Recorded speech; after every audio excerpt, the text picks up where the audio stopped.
Name your Wi-Fi FBI surveillance van. Naming your Wi-Fi FBI surveillance van is one of those clever, low-effort psychological plays that triggers an immediate reaction, curiosity, fear, or amusement. It's a harmless yet brilliantly effective tactic rooted in social engineering. Most people scanning for nearby networks will come across your Wi-Fi name, and in that instant, their brain will do something interesting. It will pause. That split-second pause disrupts the automatic scrolling and pulls attention. Why? Because it doesn't sound like a normal network. It sounds official. It sounds dangerous, and danger commands attention. The name suggests something secretive and governmental, triggering a primal wariness. No one wants to get tangled in surveillance. This creates a layer of protection that subtly discourages neighbors or freeloaders from trying to connect to your Wi-Fi. The fear of monitoring, even if irrational, is powerful. People would rather connect to Netgear 123 than risk being flagged by what sounds like federal tech. It's not about hacking back, it's about making your network feel untouchable. But beyond defense, it also becomes a passive icebreaker. Visitors see it and laugh. It signals wit. It says something about you. Clever, mysterious, maybe even a little rebellious. It plants a narrative without ever saying a word. That's what makes this so powerful. It operates silently, invisibly, influencing behavior through a single line of text. You could live next to someone for years, and they'll remember you as the FBI Wi-Fi house, whether you ever speak or not. It's anonymity wrapped in identity. It's security through psychology, and it works. Use the 2 yes, 1 no rule. The 2 yes, 1 no rule is a filtering system disguised as intuition, a razor-sharp decision tool that shields you from unnecessary chaos, wasted time, and bad calls. It works like this. If you're debating an idea, opportunity, or decision with others, and 2 people say yes, but 1 says no, you kill it. No compromise, no debate, just drop it. The power of this rule doesn't lie in consensus, it lies in friction. Friction reveals danger. 1 no among 2 yes answers means something isn't sitting right. Someone sees a crack in the foundation. It's the alarm bell before the building collapses. That one voice of dissent may be tapping into a risk no one else has the courage or clarity to name. It might be logic battling emotion. It might be experience fighting excitement. Whatever it is, that single no becomes your safeguard. Because in a world addicted to speed and momentum, bad decisions often masquerade as enthusiasm. The rule flips the usual dynamic. Instead of needing multiple people to convince you something's wrong, you treat even a sliver of hesitation as a warning. This protects your time, your energy, your team. It helps you avoid groupthink, emotional traps, and the sunk cost fallacy. It forces you to ask the hard questions before things fall apart. And it hurts. It feels like killing a dream. That's why most people ignore it, but it's also why it works. The 2 yes, 1 no rule is like having a parachute packed by your future self. Quiet, unglamorous, but life-saving when the stakes go vertical. Make meetings optional and record them. Making meetings optional and recording them is a radical shift in power, a small rebellion against the noise that drains creativity and steals your time. It's not just a productivity hack, it's a statement. When you make meetings optional, you give people their time back. You give them freedom. And when you record the session, you remove the pressure of performance, the need to show face, the pointless nodding that fills up calendars and empties minds. Most people show up to meetings not because they need to, but because they're afraid not to, afraid of looking absent, afraid of missing something, afraid of being left behind. That fear feeds a toxic loop where attendance matters more than contribution. But the moment you say, this meeting is optional, it's recorded, you shift the culture. You say, I trust your time is valuable. I trust you to decide. That trust is rare and powerful. The recording becomes a time capsule. People can listen when they're focused, not when they're distracted. They can rewind, absorb, take real notes, not scramble to catch up.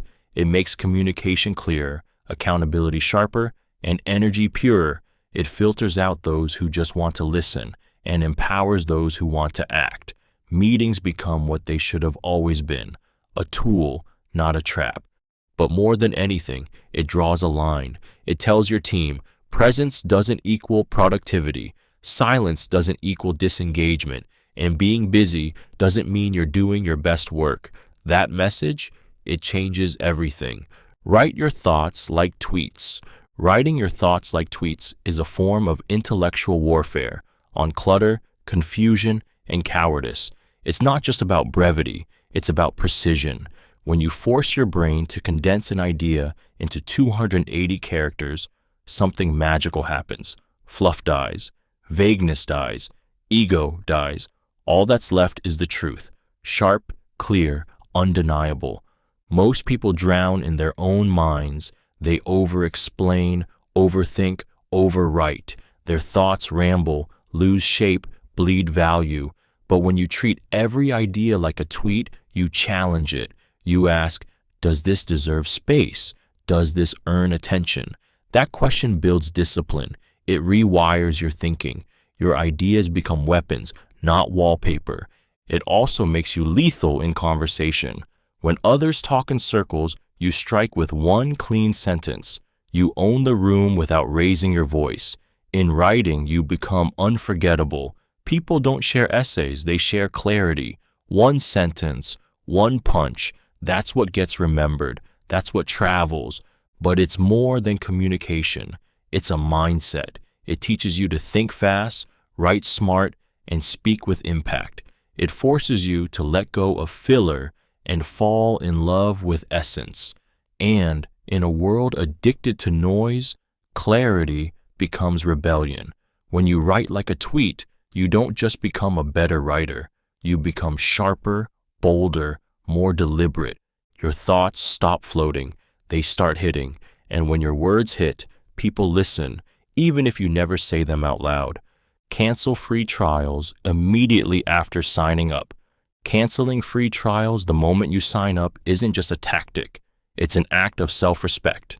It's a message to your future self that you will not be baited, tricked, or drained by the illusion of free, because nothing is truly free if it ends in regret, and nothing costs more than recurring charges you forgot existed. When you sign up for a free trial, dopamine kicks in, excitement, access, possibility, but that high is temporary. What follows, if you're not ruthless, is a slow bleed, one $7.99 charge at a time. Not enough to cause panic, but enough to quietly erode your financial discipline. The worst part? You forget. You move on, and one day you see the charge and feel that quiet sting of shame. Oh, right, I meant to cancel that. But if you cancel the moment you sign up, everything changes. You break the trap. You reclaim control. The free trial still works. You still get the benefit. But the countdown is yours, not theirs. You're not gambling on memory. You're acting with intention. That changes how you spend. It changes how you trust. It turns every trial into a clean decision, not a financial ambush. This move seems small, but it builds a habit of follow-through, of closing loops, of refusing to be the kind of person who forgets what they started. And in a world built on distractions and dark patterns, that makes you dangerous in the best way. Add more B to YouTube URLs to stop autoplay. Adding B to the end of a YouTube URL is like jamming a stick into the gears of the attention machine. It's a silent rebellion against the endless scroll, the algorithmic hypnosis, the autoplay trap designed to keep you watching long after you meant to stop. It's a tiny move with massive power because it severs the chain of passive consumption before it begins. When you watch a YouTube video, you're not just watching, you're being watched. Every second you stay is measured, analyzed, optimized. The algorithm doesn't want you informed, it wants you addicted, and autoplay is its favorite weapon. The next video loads before your brain even has time to decide. What starts as one clip ends as a lost hour. Your energy hijacked, your goals delayed. But that comma and B, it breaks the spell. It tells the browser to stop after the current video.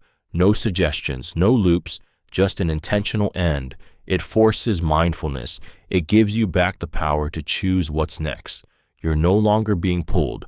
You're walking your own path. This trick feels like a secret door, like you've seen the Matrix for what it is. It's simple, technical, invisible, but it creates space. And in that space, you reclaim your time, your focus, your life. Because most people don't lose hours in huge chunks. They lose them 5 minutes at a time, handed over to autoplay. Not you, not anymore. Reverse search your LinkedIn presence. Reverse searching your LinkedIn presence is like holding a mirror up to your reputation, except it's the one everyone else sees, not the one you wish they did. Most people spend hours polishing their profiles, but never think to look at themselves through the eyes of a stranger. That's where the blind spots live. That's where your real first impression hides. The trick is simple. Google your full name, your job title, and the word LinkedIn. Then scroll. What comes up? What doesn't? What impression would you get if you weren't you? You might see a glowing headline or a profile with no photo, weak connections, and outdated skills. That's your digital handshake, happening without your permission every day. Job recruiters, collaborators, investors, even enemies, they all start there. Now imagine someone Googles you and gets silence, or worse, someone else with your name but better credentials. You've just lost a conversation you never got to have. That's the cost of invisibility, but it's also the opportunity, because once you know how you show up, you can take control of it. You can rewrite the story, update your headline, craft your bio with precision, add projects, skills, proof. You become intentional. Reverse searching reveals what the world already believes about you. It lets you intercept assumptions before they become decisions. It's not vanity, it's strategy, because in the digital age, your name is your brand, and your search result, that's your first pitch. Make it unforgettable, or someone else will. Hide cash in a chapstick tube. Hiding cash in a chapstick tube is more than a clever travel trick. It's survival psychology disguised as simplicity. It's about thinking ahead, protecting yourself against chaos, and building quiet security into your life when everything else feels uncertain. Because when things go wrong, and they always do, this tiny, overlooked object becomes power. A chapstick tube is ordinary, invisible. Nobody steals chapstick. Nobody opens it, looking for secrets. That's what makes it perfect. Roll it all the way down, clean it out, wrap your emergency cash tight, and slide it inside. You now carry your own lifeline, unseen, untraceable, immune to pickpockets and panic. Imagine you're mugged, your wallet's gone, cards are frozen, phone's dead, but in your pocket is a chapstick, forgotten by everyone but you. You twist it open, and in your hand is $100 bill. That's food, shelter, transport, that's breathing room. That's control in a moment designed to make you powerless. But the power of this hack goes deeper than emergency cash. It rewires your thinking. It teaches you to move through life prepared, quietly armored, always 10 steps ahead. It's not about paranoia. It's about peace, knowing that no matter what breaks down, you won't. The world rewards those who think like this. People who hide Plan B in plain sight. People who turn the ordinary into insurance. The chapstick tube isn't about the money. It's about being the person who never gets caught empty-handed, because they knew the game long before it started. Search products with Reddit added. Searching for products by adding Reddit to your query is like bypassing the showroom and sneaking into the customer's kitchen. No filters, no marketing, just raw truth. It's a digital shortcut straight to the brutal honesty people save for strangers behind usernames. And it works like fire. Every time you Google best wireless earbuds, You're stepping into a battlefield owned by brands, affiliate marketers, and algorithms designed to sell, not serve. But the moment you type "Best Wireless Earbuds Reddit," the tone changes. The page becomes human. You see late-night posts from real people trying things, breaking things, regretting things. You see conversations, arguments, breakdowns of specs from nerds who care more about quality than commission. You see real use cases, real disappointment, and sometimes hidden gems that never made a top 10 list. It's not just about reviews, it's about context. Someone might say, "These earbuds are amazing unless you run every morning." That one sentence can save you $200 and 3 months of irritation, because Reddit isn't optimized for persuasion, it's optimized for validation. People don't post there to sell you. They post to vent, to help, or to flex their obsession with getting things right. Using Reddit in product searches is like adding X-ray vision to your shopping. You stop seeing what companies want you to see and start seeing what actually lives behind the packaging. And once you've experienced that kind of clarity, anything less feels like walking blindfolded through a minefield labeled free shipping. Keep a personal best wins folder. Keeping a personal best wins folder is one of the most emotionally grounding things you can do, and yet almost no one does it. Life moves fast. You conquer mountains, survive storms, make miracles happen, and then forget. The world won't remind you. People won't remember. But a folder will. It's not about ego. It's about armor.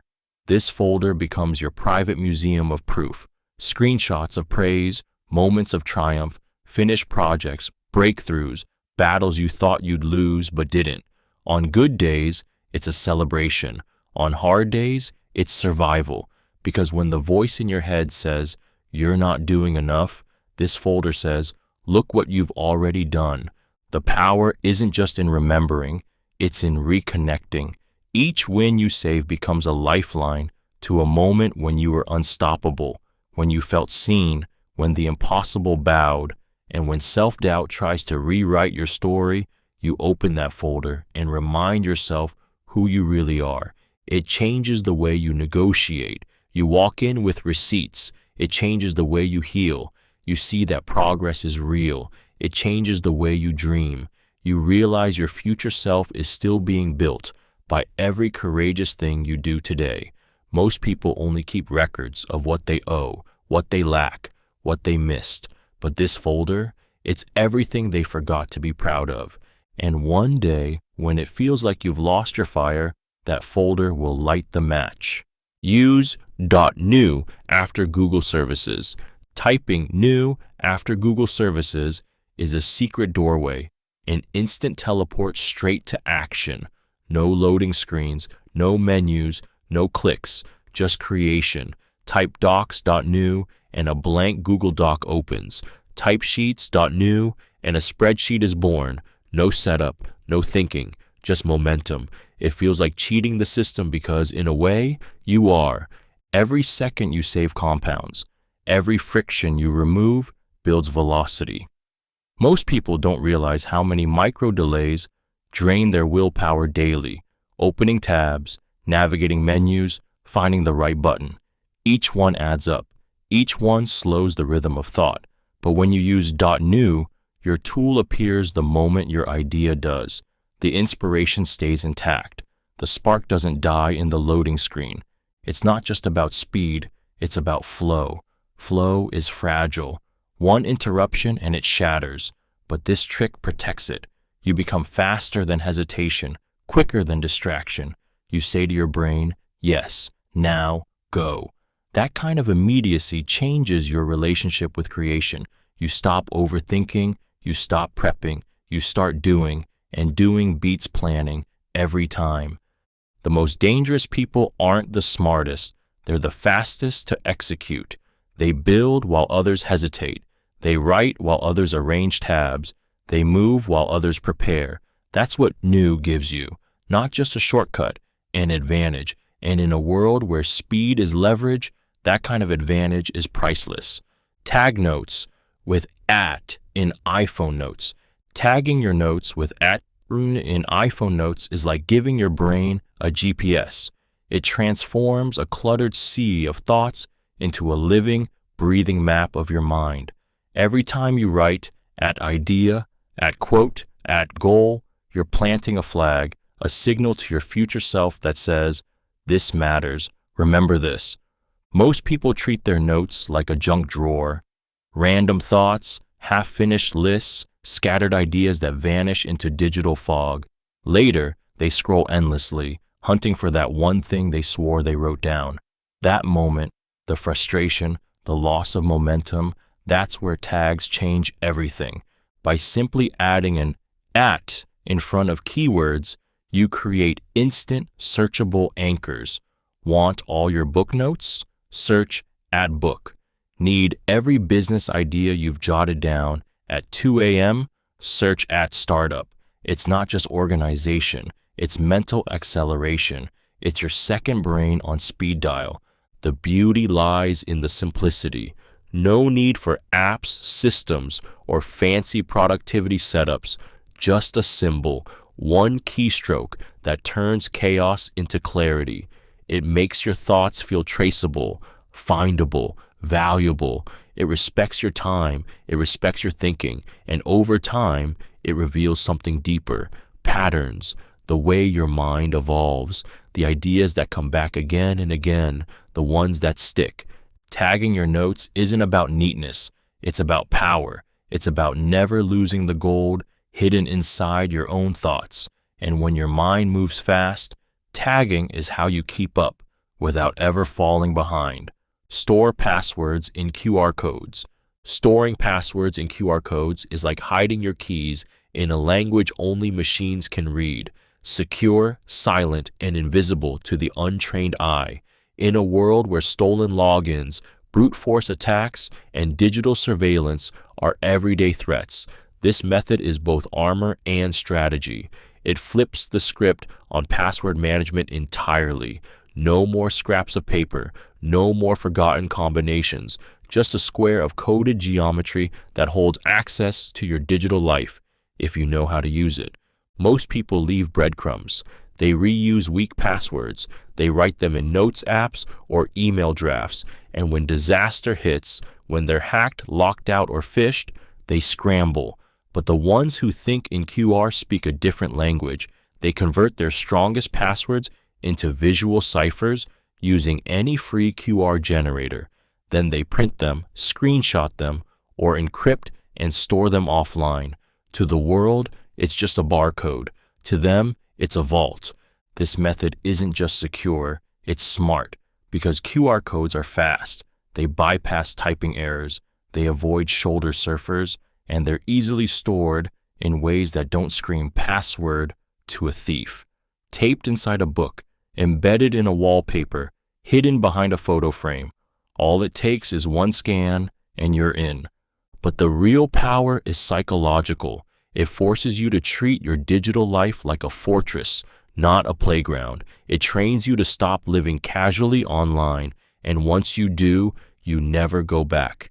You become the threat no one saw coming because your defense was silent, square, and unreadable by anyone but you. Open your laptop in public spaces. Opening your laptop in a public space isn't about showing off. It's about harnessing pressure, presence, and perception to bend your brain into discipline. There's something primal about being watched, not directly, not with intensity, but peripherally, subtly.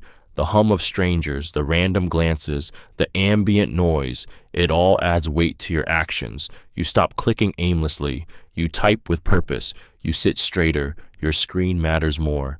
Inside your room, no one cares if you drift. No one sees you scroll for 17 minutes before writing a single sentence. But in public, the invisible audience kicks in. You become the version of yourself you wish others saw. You become the focused one, the building something one, the person with a plan. That shift isn't fake. It's chemical. It's neurological. Your brain performs better when it feels observed. It's called social facilitation, and it turns passive strangers into silent, accountability partners. You won't doom scroll with 3 people behind you sipping coffee. You won't waste time clicking between tabs when there's a girl reading Hemingway 2 tables over. You'll create, you'll move, and even deeper than performance, there's identity. You begin to feel like a creator, a thinker, someone who works out in the open because their work matters. Your posture, your pace, your energy, it all upgrades. Not because you're pretending, but because you're finally rising to the character you've carried quietly in your mind. And when you realize that version lives in you, you'll stop hiding behind doors and start building in the open. Block time as deep work in calendar. Blocking time as deep work in your calendar is not about productivity. It's about survival in a world designed to fracture your focus and erode your soul. It's a declaration of war against shallow distractions, open-door obligations, and the silent expectation that you should always be available. When you label time as deep work, you are building a wall around your brilliance. This isn't just scheduling. It's sacred. It's a contract with your future self that says, for this window of time, nothing gets in. No email, no meetings, no noise, only the work that matters. And what happens inside that fortress is where the real magic lives. Ideas sharpen, clarity returns, momentum rebuilds. You stop reacting and start creating. Most people live in other people's calendars. Their hours get hijacked by pings, requests, and check-ins that feel urgent but change nothing. They get to the end of the day exhausted, but with nothing to show. Deep work is how you escape that trap. It's how you build things that last. And the beauty is in the label. When someone sees deep work blocked off, they hesitate to interrupt. It sounds serious. It sounds intentional. It commands respect because it is respect for your mind, for your mission, for the parts of you that thrive in silence, not chaos. This simple label gives you permission to disappear for a while and resurface with something remarkable. Not many people do it. That's why the few who do tend to lead. Google file type PDF plus topic. Typing file type PDF plus your topic into Google is like unlocking a back door into the internet's vault. No ads, no fluff, just raw, authoritative knowledge. It's a digital treasure map, and every PDF is a buried chest of unfiltered value. While the average search feeds you blog posts, SEO bait, and clickbait lists, this search command bypasses the noise and pulls documents meant for internal use, academic rigor, and professional grade learning. What makes this hack so lethal is its precision. You're not browsing articles written for clicks. You're accessing lecture notes, government manuals, university research papers, industry reports, and internal guides that weren't made to sell. They were made to inform. These are the documents experts use to teach, govern, certify, and analyze. And now they're in your hands with one search. Try file type PDF marketing psychology, and you'll find slides from Stanford lectures. Try file type PDF negotiation tactics, and you'll get training modules from top firms. Every result is deeper, richer, and more actionable than anything you'll find on the first 5 pages of a normal Google search. Why? Because they were never meant for public browsing. They were meant to work. This isn't just about learning more. It's about learning smarter. It's how you get ahead without waiting. It's how you outlearn people with bigger titles, bigger degrees, and bigger salaries. While they scroll, you study. While they consume content, you consume command. And when it's time to speak, pitch, build, or lead, you'll already have the language, the framework, the edge. Charge your phone via TV USB. Charging your phone through a TV USB port is more than a travel hack. It's a quiet act of survival in a world that never stops demanding your attention. It's the lifeline you didn't know you needed until your battery is dying, your wall adapter is missing, and the front desk says, "Sorry, we don't have extras." It's not glamorous, it's not high-tech, but in that moment, it's everything. Hotel rooms, airports, Airbnbs, places where chaos lives in outlets and you're forced to unplug lamps just to find a single socket. But the TV, it's always there, waiting, watching, and behind it, almost always, is a USB port, hidden, overlooked, and quietly functional. You plug in, it works. No charger, no problem. You're back in control. But there's something deeper about this move. It's the mindset, the resourcefulness, the refusal to let small problems disrupt your rhythm. Most people panic when plans don't go perfectly, but not you. You look around, you adapt, you survive with style. Charging via the TV doesn't just save your phone. It reminds you that the world is full of unspoken shortcuts if you're bold enough to notice them. And next time you're in a new room, you won't scramble. You'll smile because you already know where to look. That quiet confidence, that edge, it doesn't come from having more. It comes from knowing how to use less, better. Say, I have a hard stop at Anumwang. Saying, I have a hard stop at Akko is one of the most subtle, commanding ways to take control of time, yours and everyone else's. It's a sentence wrapped in power, not aggressive, not defensive, but absolute. It tells people, my boundaries are real, my minutes have value, my schedule isn't up for negotiation, and the best part, no one questions it. You don't need an excuse, you don't owe anyone a reason. The phrase carries weight because it sounds final. It doesn't ask for permission, it simply is. Whether you're ending a draining meeting, wrapping up a call that's going nowhere, or steering away from someone hijacking your day, this one line slices through chaos like a scalpel. Most people are terrified of seeming rude, so they say, I've got to go, or let's wrap soon, and hope the other person takes the hint. But hints are weak. They're ignored. I have a hard stop at 3 unmutard isn't a hint. It's a declaration. It demands respect without needing conflict. It's professional. It's clean. It's non-negotiable.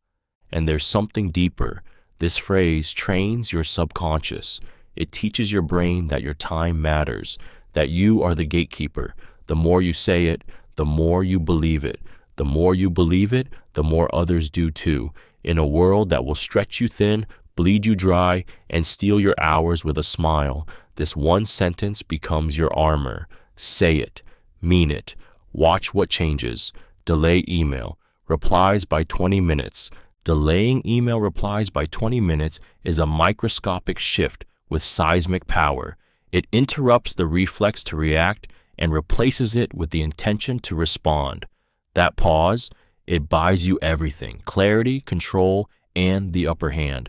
Because in a world addicted to instant replies, silence becomes strategy. When someone emails you, their urgency invades your space. It's a digital knock on your mental door.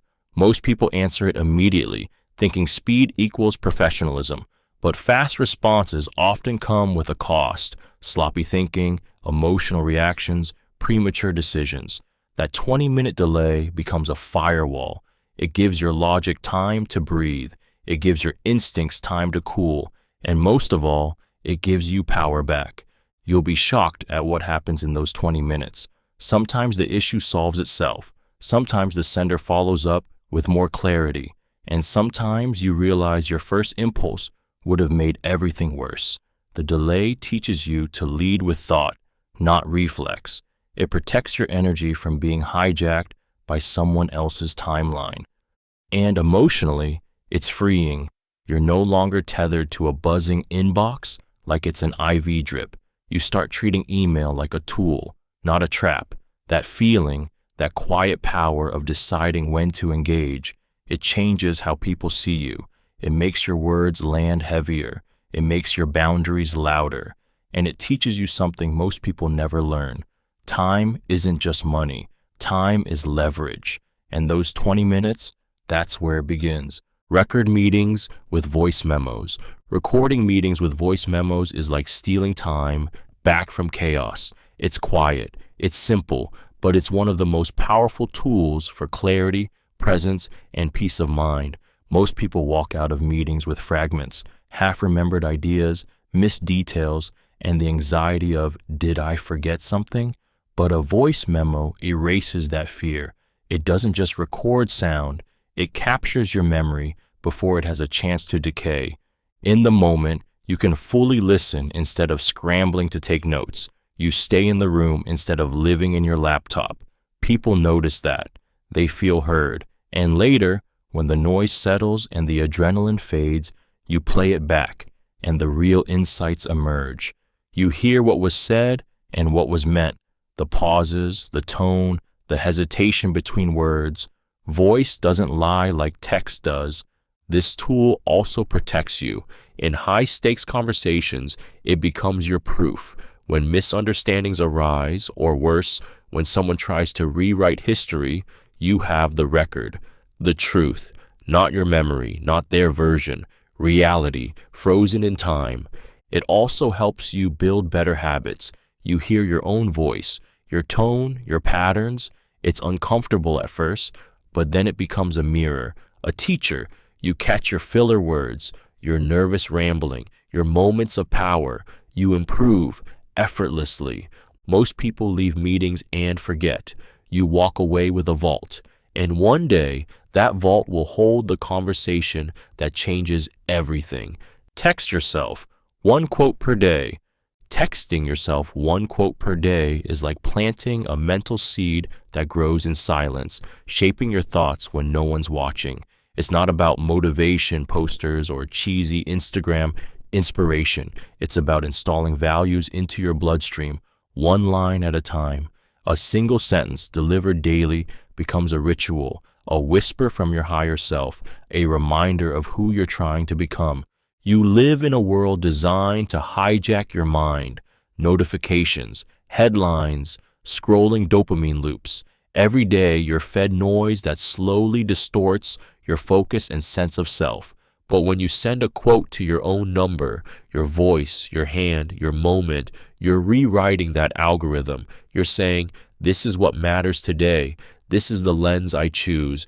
The quote can be ancient or modern, stoic or poetic, fierce or tender. It doesn't matter. What matters is that it speaks to something buried inside you. And when it's on your lock screen, when you see it as you wake, in a pause between tasks or right before sleep, it sticks. Not because it's loud, but because it came from you. Most people don't realize the power of repetition. They wait for big epiphanies. But change is quiet. Identity is built in inches. 1 quote, once a day, becomes your emotional fingerprint. It wires discipline, courage, calm, whatever you need. And over time, your thoughts start sounding like those words. Your actions start echoing them. You become the kind of person who doesn't just read powerful ideas, you live them. Log out of accounts on Fridays. Logging out of your accounts every Friday is a subtle rebellion against the tyranny of constant access. It's a line drawn in the digital sand, a signal to yourself and the world that your time, your peace, your presence are not available on demand. Most people live tethered, logged in, always reachable, always tempted. But when you log out, you don't just break the pattern, you reclaim the power. Friday log out isn't about inconvenience, it's about intentional disconnection. You force friction, you make it hard to slip back into mindless scrolling, weekend work, or inbox checking spirals that blur your rest into more responsibility. You create a wall, a breath, a boundary. And when Monday comes, that simple act of logging back in carries weight. It's a reset. You're not just resuming, you're re-entering with clarity, with choice. You become aware of how quickly distraction creeps in, how quietly addiction returns, and you get the chance to stop it at the gate. There's something liberating about the clean break. No notifications, no passive, just checking. You stop reacting and start living. You make space for silence, for recovery, for your real life. And every time you resist the urge to log back in early, you strengthen a muscle the world is trying to erase. Discipline. Most people don't log out because they're afraid of missing something. But what they're really missing is themselves. Logging out on Fridays isn't about losing access. It's about gaining freedom. And that kind of freedom, it changes everything. Replace sorry with thank you. Replacing sorry with thank you is a shift so small it feels invisible, but the emotional weight it lifts is enormous. It's not just about language, it's about identity, because every time you say sorry for existing, sorry for being late, for needing help, for taking up space, you shrink yourself. You reinforce the idea that you're a burden, that your presence requires justification. Over time, that rewires your sense of worth. You stop taking up room and start apologizing for needing it, but swap it. Turn sorry I'm late into thank you for waiting, and the energy flips. Now, instead of shame, you lead with gratitude. Instead of lowering your voice, you honor theirs. It sounds gentle, but it's a roar, a quiet reclaiming of power, because it doesn't just change how they see you, it changes how you see you.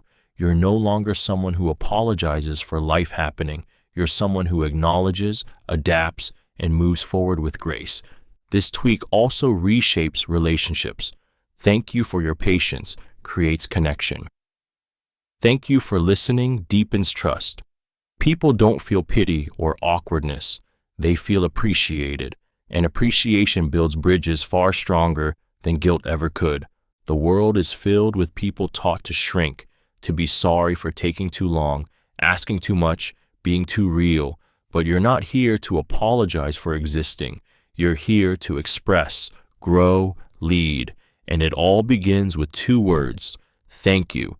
Not because you failed, but because you value others without forgetting your own worth. Use 5-4-3-2-1 grounding technique. The 5-4-3-2-1 grounding technique isn't just a calming exercise. It's an anchor when your world feels like it's spinning. It's not therapy. It's not a mantra. It's survival. When anxiety hijacks your brain, logic vanishes. Your heart races. Your chest tightens. Your thoughts spiral into worst-case fantasies. You feel disconnected from your breath, from your body, from now. That's where this technique steps in. It doesn't require belief. It doesn't ask for faith. It just asks you to notice. You start with 5 things you can see, and suddenly you're looking, really looking. The texture of your sleeve, the way light hits the floor, a tiny scratch on your watch you never noticed. Then 4 things you can feel: the chair beneath you, the air on your neck, your shoes, your hands. Then 3 sounds, 2 smells, 1 taste, and with each step, the storm begins to slow, because the brain can't panic and observe at the same time. You're not escaping the anxiety. You're staring it down with presence. Each sense drags you back into your body, back into now. You're not in next week's failure or yesterday's regret. You're here, breathing, noticing, living. It's not magic, it's mechanics. But in that moment, it feels like magic. You go from drowning in chaos to standing on solid ground, and you remember, the mind may lie, but the senses never do. And sometimes, the way back to yourself is through your eyes, your skin, your ears, 1 sense at a time. Enable mono audio on your phone. Enabling mono audio on your phone is one of those hidden switches that changes everything once you flip it. It sounds technical, maybe even trivial, but it's not. It's clarity. It's simplicity. It's peace in your ears when the world around you is split, distracted, and echoing with noise. Stereo audio, by default, separates sound into left and right channels. It's great for music, for immersion, for theater. But for real life, for podcasts, voice notes, audiobooks, Zoom calls, news briefings, and all the words you need to understand, it's fragmented. 1 sentence starts in your left ear, finishes in your right. 1 voice sounds far, the other near. It's chaotic, and your brain has to work harder to piece it all together. Mono audio changes that. It collapses the split. Every sound, every syllable, every whisper gets routed equally through both ears. It's centered, balanced, focused, and that subtle difference makes you hear better, think better, absorb more, especially in noisy environments or while multitasking. Mono makes sure you don't miss half of what matters. But it's more than just sound quality. It's control. It's saying, I want to hear this fully, without distractions, without division. That mindset bleeds into everything. You stop tolerating scatter. You start demanding clarity. And once you hear how clean, how crisp the world becomes, when you unify the sound, you'll never go back to fractured again. Because life is already noisy. Your mind doesn't need to work overtime just to listen. Use goals as screensavers. Turning your goals into your screensaver is a psychological trigger disguised as a simple setting. It transforms a passive background into a personal battlefield. Instead of staring at random photos or default gradients, you stare directly into your future. Every time your screen lights up, it confronts you, it reminds you, it dares you, it whispers, you said you would. Most people write their goals once and bury them inside notebooks, apps, or journals they never reopen. They treat them like dreams, not deadlines. And slowly, without noticing, they drift. Not because they're lazy, but because they forgot. They let the world's noise drown out their own voice. But when your screen flashes with 100K saved by December, 10% body fat, or launch by October 1st, that voice comes back, loud and undeniable. It doesn't motivate you with hype. It confronts you with commitment. It holds you accountable in the quietest, most consistent way possible. You don't have to look for your goals. They find you. They sit there in plain sight while you check your messages, read emails, open tabs, always watching, always waiting. And when you fail for a day, or 5, or 20, the screen doesn't judge. It just stands there, reminding you that you still can, that it's still yours, that the vision hasn't left, only your attention has. And the moment you lock eyes with that sentence again, something stirs. You straighten your back, you feel the fire again, and for one more day, you return to war. Search unsubscribe in inbox. Searching unsubscribe in your inbox is like shining a flashlight into the darkest corner of your digital life and finally seeing what's been quietly feeding on your attention. It's not dramatic, it's not sexy, but it's one of the most powerful acts of mental hygiene you can do in under 5 minutes. Because buried beneath the newsletters you forgot, the discounts you never use, the updates you never asked for, is the truth. Your mind is under siege. Every irrelevant email is a micro interruption, a hit of noise, a trigger.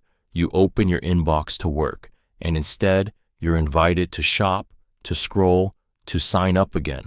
Your inbox stops being a workspace and becomes a marketplace. And that shift, it steals your edge. Your focus dies in tiny slices. But when you search the word unsubscribe, you find them all. You gather the parasites. You see them in a row, your forgotten subscriptions, expired interests, habits you've outgrown. And with every click of unsubscribe, you don't just clean your inbox. You reclaim your mental bandwidth. You reclaim silence. The beauty is in the simplicity. One word, one search, and suddenly you're not reacting anymore. You're curating. You're choosing what enters your mind, what deserves your attention, what stays. And the next time you open your inbox, it feels different, quieter, sharper, lighter, like a room you finally took the time to clean, and now you can breathe again. That clarity, that control, it was always there. You just had to search for it. Always carry a pen. Always carrying a pen might sound like a relic from a different time, but it's one of the smallest, sharpest signals you can send to the world and to yourself. It says you're ready. It says you're not the type to wait, to ask, to borrow. You're the type who acts, because moments don't wait. Opportunities flash, ideas vanish, names disappear. But with a pen in your pocket, you become the kind of person who captures them before they're lost. Someone forgets a contract? You sign it. A name is spoken. You can't afford to forget? You jot it. A stranger at the airport needs a pen to fill a customs form? You hand it over, and suddenly you're not just prepared, you're remembered. It's not about ink, it's about presence. When everyone's reaching for a phone or stammering, "Does anyone have?" you're already writing. That's power most people overlook. But this habit goes deeper. It cultivates readiness. It says, I don't wait for permission to create. I don't rely on digital crutches to think. It connects you to the physical world in a way that tech never can. It turns thoughts into action instantly, and it's the kind of tool that never runs out of battery, never distracts, never lies. When you carry a pen, you carry intention, you carry a piece of agency, and maybe most importantly, you carry proof that you still believe in the value of putting something down permanently before it slips away forever. Put alarm clock across the room. Putting your alarm clock across the room is not about waking up. It's about winning the first battle of the day. That tiny change, that few feet of distance, becomes a battlefield between who you were yesterday and who you swore you'd be today. Because when the alarm screams from across the room, you have two choices: stay in the warmth of comfort or rise into discomfort and momentum. And every morning, that choice rewires you. Most people lose their day in the first 5 seconds. They hit snooze. They surrender, not because they're lazy, but because the option was too easy. The enemy was within reach. But when you're forced to stand, walk, engage, it's not just a physical movement. It's a psychological shift. You're telling your brain, we're up, we're moving, we're in control. It's brutal at first. The floor's cold, the bed whispers, your body pleads. But when you move anyway, something shifts inside. You become the type of person who doesn't negotiate with excuses, and that identity compounds. Morning after morning, you collect wins, small ones, but they stack. They bleed into everything else: work, health, focus. And what's wild is how this one act, so simple, carries echoes throughout your day. It makes you sharper, more present, more alive, because you didn't just wake up, you showed up. You chose action over avoidance. And in a world where most people lose the morning before they even open their eyes, you built a habit of rising while everyone else is still reaching for the snooze. Use Grammarly and Hemingway together. Using Grammarly and Hemingway together is like having two elite editors in your corner, one whispering precision, the other cutting through your fog. It's not just about fixing typos. It's about transforming your writing into something that punches, pierces, and sticks. Because most people write to fill space, but when you write with these tools, you write to leave marks. Grammarly is your safety net. It catches the quiet killers, the missing commas, the passive voice, the overused words you don't realize you lean on. It polishes your thoughts. It makes you sound like someone who thinks before they speak. But it doesn't stop there. It shows you tone. It tells you if you sound arrogant, bland, or robotic. That awareness is power most writers never get. Then comes Hemingway, the scalpel.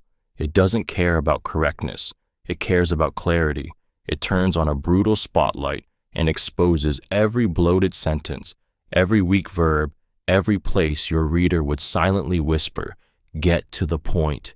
Hemingway doesn't soften you, it hardens you, and in that sharpening, your voice emerges, clean, strong, unmistakable. Alone, each tool is good. Together, they're transformative. Grammarly makes you flawless. Hemingway makes you fearless. And you need both, because in a world flooded with words, only the sharpest survive. Only the clearest get read. Only the writers who cut through noise become voices that stay. If you want your emails to be remembered, your content to be respected, your ideas to hit like bullets, don't write alone. Write with armor. Write with blades. Use both. Every time. Brush teeth on one leg. Brushing your teeth on one leg seems absurd until you realize it's not about hygiene at all. It's about mastery. balance, control. It's a micro habit that rewires your brain, strengthens your body, and forces presence into the most mundane part of your day. One leg, 2 minutes, every morning, every night. A ritual no one sees, but your nervous system remembers. Most people go through routines in autopilot. They scroll, drift, think about everything but the moment. Their habits become hollow. But when you stand on one leg, you can't drift. Your mind locks in. Your body engages. Your muscles tremble, not from weakness, but from awareness. Your core tightens. Your ankles adjust. Your posture corrects. What used to be robotic becomes rooted in real attention. This small act builds balance, physically and mentally. And balance is everything. It's what keeps you calm under pressure, focused in chaos, and aligned in decision-making. Neurologically, it sharpens your coordination and strengthens the communication between brain and body. You start your day in control. You end it the same way. And then something deeper happens. You begin to seek that presence elsewhere, in conversations, in workouts, in work. You train your nervous system to stop sleepwalking through life, all from standing on one leg with a toothbrush in hand. No gym, no trainer, just gravity, intention, and a willingness to reclaim the moment everyone else wastes. It's a quiet rebellion against thoughtless living, and it begins not in a dojo or journal, but on bathroom tiles, 2 feet from your sink. Sleep with curtains, slightly open. Sleeping with your curtains slightly open isn't about light, it's about rhythm. It's about letting the world speak to your body before your phone does, before alarms, before screens, before noise. When you crack the curtain, even just a little, you invite nature back into your mornings. And that light, that soft, slow glow that creeps into the room, it doesn't jolt you awake, it calls you, gently, quietly, like the sun was made just for you. Most people wake up to blaring sounds, artificial lighting, and instant cortisol spikes. Their first breath of the day is tension, but when natural light hits your skin, your face, your eyelids, it tells your body something ancient. It's time. Your circadian rhythm, your internal clock, starts syncing again. Your brain releases cortisol, not from panic, but preparation. It sets the tone. You wake up lighter. You feel called, not commanded. It's the difference between being yanked from sleep and being lifted out of it. That difference? It echoes all day. Your mood, your energy, your focus, it all traces back to how you began. And how you begin is no accident. It's a choice. The slight glow of dawn becomes your secret ally. It resets your hormones, balances your sleep cycles, and reminds your body that it's still part of something bigger, something real. And in a world of blackout curtains and blackout minds, that quiet streak of morning light feels like rebellion. Not loud, not fast, just natural, just enough, just right. Use fake birthdays for freebies. Using fake birthdays for freebies isn't just about scoring a free drink, dessert, or coupon. It's about playing the system that was built to play you. Companies harvest your birth date not out of celebration, but for data mining, segmentation, and emotional manipulation. They know exactly when to trigger dopamine. They know when you're vulnerable. They know how to wrap it in frosting and a candle so you don't even notice the hook in the gift. But when you feed the machine a lie, you break its rhythm. You twist the knife with a smile. You become unpredictable in a world that profits off your predictability. Suddenly, you're collecting those happy birthday rewards 2, 3, 4 times a year. Not because you're dishonest, but because you've woken up. You realize that loyalty programs aren't about you. They're about conversion rates. And in this game, you either play smart or get played. What starts as a trick for free coffee becomes something bigger, a shift in mindset. You stop handing out your real information like candy. You start questioning every field, every form, every checkbox. You realize you don't owe your data to every app that offers 15% off. This isn't about greed, It's about control. It's about reclaiming your share of a system designed to milk attention, information, and emotion. When you use a fake birthday, you're not just gaming the rewards, you're reminding yourself that in the quiet war of data and identity, you are not asleep, you're still holding the pen. Google define word. Typing define word into Google is the digital equivalent of slicing straight through noise with a blade of clarity. It's the fastest way to reclaim precision in a world addicted to vagueness. No ads, no articles, no SEO optimized nonsense. Just truth, immediately. One line, one meaning, one moment where your brain exhales. Because most people don't realize this, confusion is costly. Every time you half understand a word, you misunderstand a sentence. Every time you misread a sentence, you distort the idea. And over time, those distortions pile up like fog in your thinking. You don't even know it's happening. You just feel stuck, slower, slightly off. But when you use define word, you become dangerous. You become exact. You don't guess. You know. You move through information with razor edges instead of dull assumptions. And that clarity bleeds into how you speak, write, negotiate, and lead. Words become weapons, tools, anchors. And there's something beautiful in the speed. The world teaches us to scroll, to search, to be passive. But this command, it demands nothing. You type, you see, you understand instantly. That efficiency rewires your relationship with learning. You stop waiting to be taught. You start hunting for meaning. It sounds small, too small to matter. But those one-word moments stack. Each definition is a seed, and over time, they bloom into articulation, confidence, mastery. You stop mumbling through thoughts and start owning them.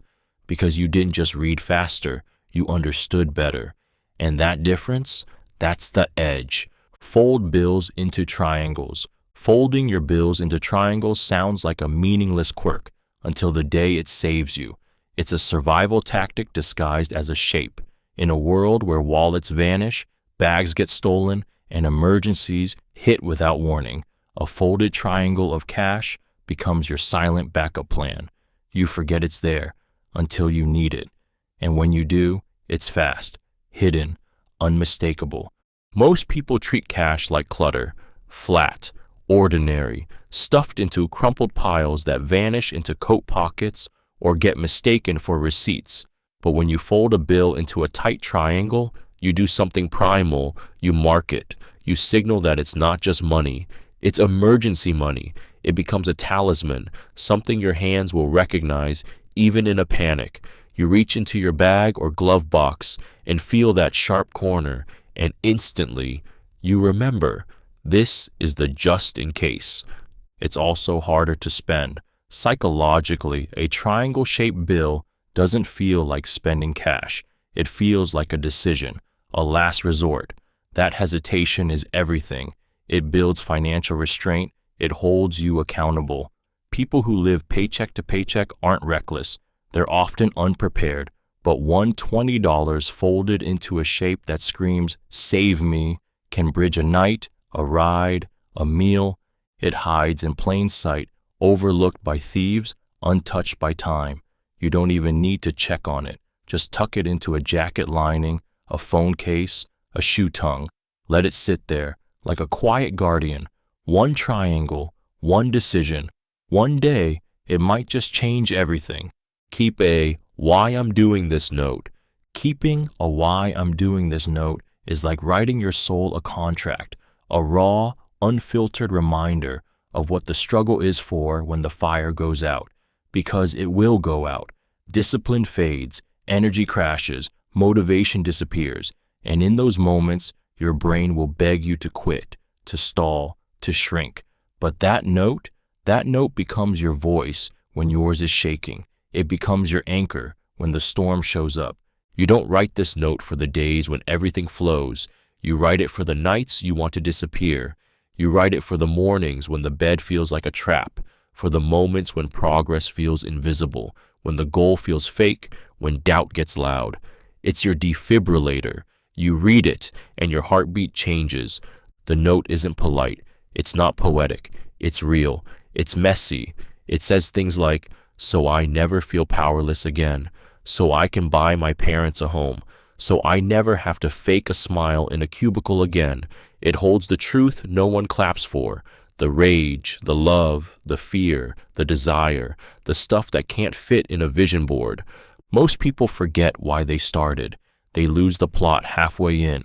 They grind, but the engine's empty. That's when everything falls apart, not from exhaustion, but from disconnection. This note reattaches you. It slaps you awake.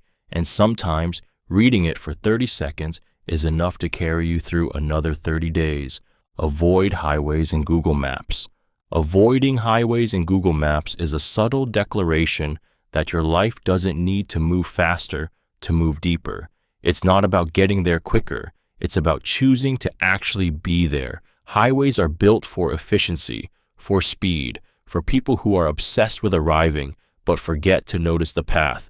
But when you hit that avoid highways toggle, you do something most people never dare.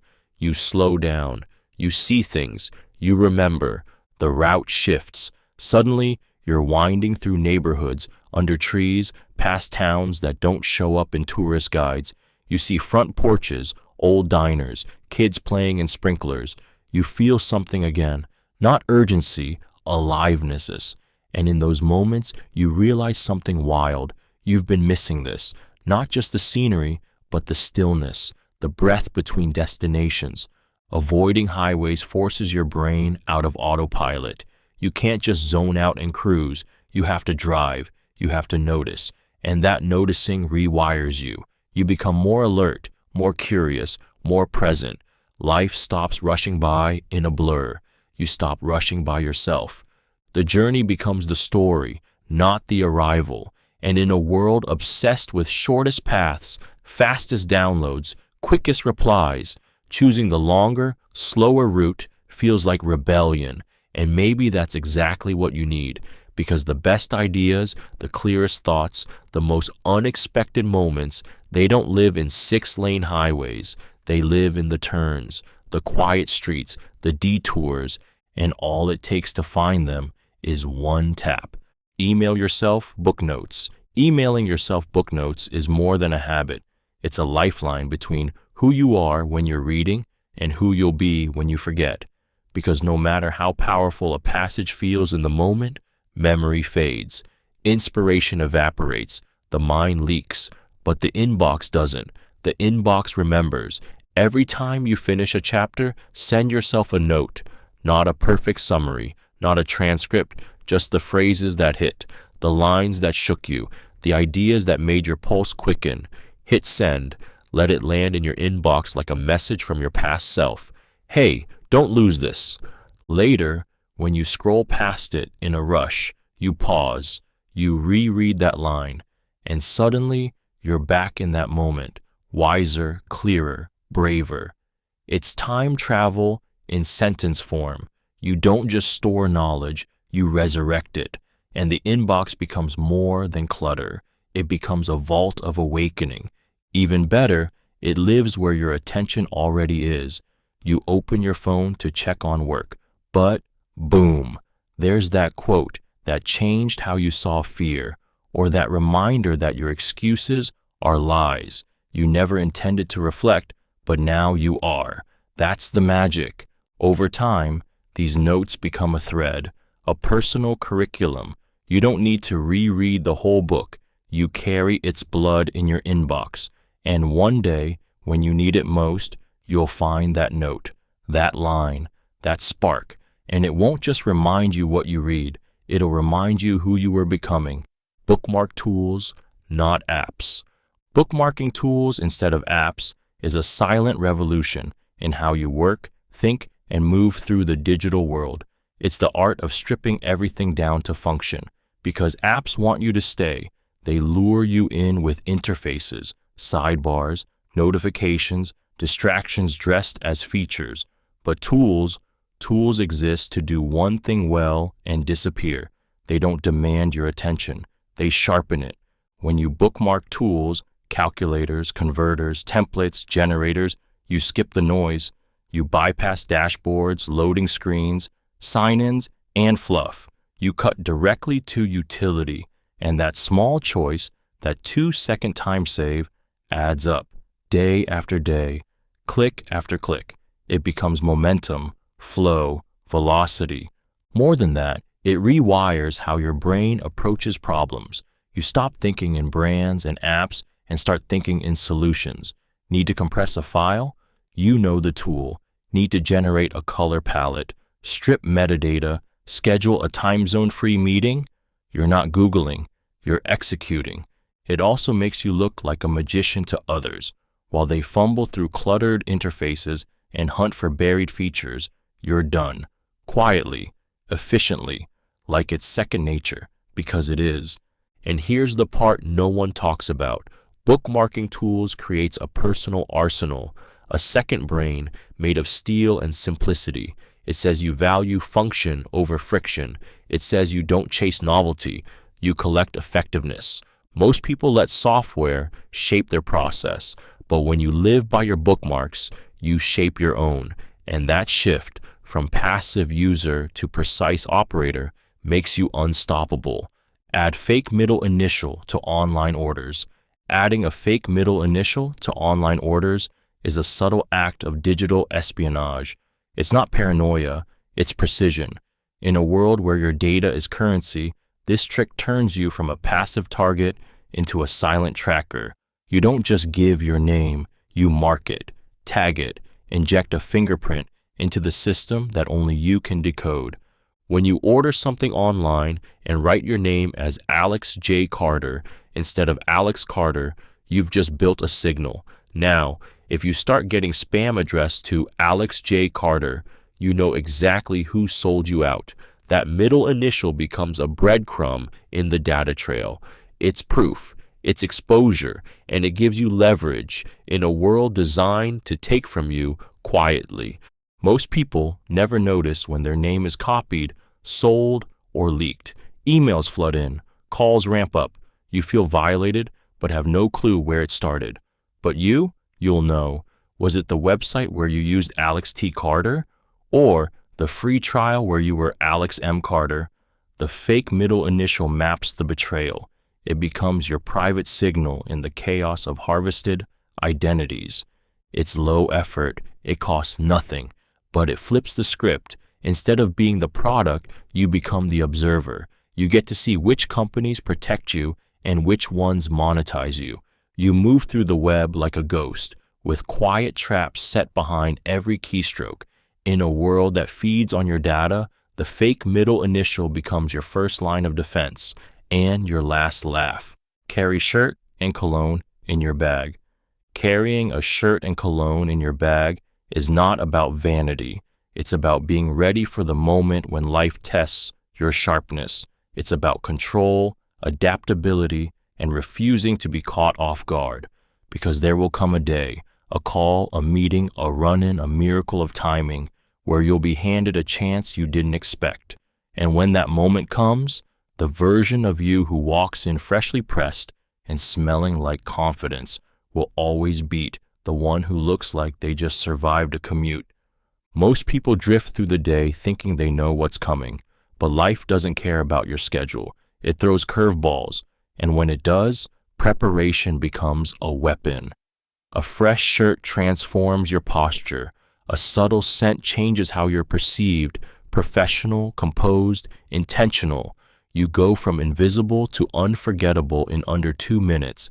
This isn't about impressing others. It's about respecting yourself. It's about the quiet confidence of knowing that no matter how rough the day starts, you have the power to reset anytime, anywhere. You walk differently when you smell good. You speak differently when you feel clean. You show up with presence instead of apology. And it costs nothing to prepare. A rolled up dress shirt, a travel size cologne, tucked away waiting for your moment. Because when that door opens, when the job interview gets moved up, when the client drops by, when the unexpected date happens, you won't be scrambling. You'll already be ready, and they'll feel it before you ever say a word. highlight digital text and export. Highlighting digital text and exporting them isn't just an organization trick. It's an act of intellectual preservation, a rebellion against forgetting, a way to grab the gold before it sinks into the depths of your brain and disappears forever. Because let's be honest, most people read to finish, not to remember. They highlight because it feels productive, not because they'll return. But you capture, you collect, you export. When you export your highlights, whether from Kindle, Instapaper, Apple Books, or PDFs, you create something sacred, a second brain made of moments that moved you, sentences that woke something up, ideas that shook you for a second and then tried to slip away. But you didn't let them. You wrote them down. You made them yours. This is the difference between consumption and absorption, between passive reading and active intelligence. When you export, you create a trail of your evolution. You see the dots start to connect. You don't just remember the book, you remember why it mattered. And more than that, you give yourself something to return to, a map, a spark, a source of fuel when you're lost or stuck or numb. In those exported words, you meet past versions of yourself, the curious one, the hopeful one, the ambitious one who saw something and whispered, "This matters." Most people lose 90% of what they read, but you don't have to. Highlight, export, revisit. It's not about hoarding quotes. It's about saving your mind from amnesia. Your attention is too valuable to waste. Catch the brilliance before it fades. Leave voicemails off hours. Leaving voicemails off hours is a psychological power move wrapped in quiet timing. It's not about being unavailable. It's about being intentional. When you leave a message late at night, early in the morning, or just outside the edges of business hours, you control the narrative. You enter someone's day not when they're rushing to respond, but when they're forced to listen. During the workday, calls are interruptions. People are flinching between meetings, muting notifications, filtering noise. But when they check their phone after the chaos, when it's just them and your voice, something different happens. There's space, there's stillness, and your message lands deeper. It doesn't fight for their attention. It owns it. Voicemails left off hours are unexpected.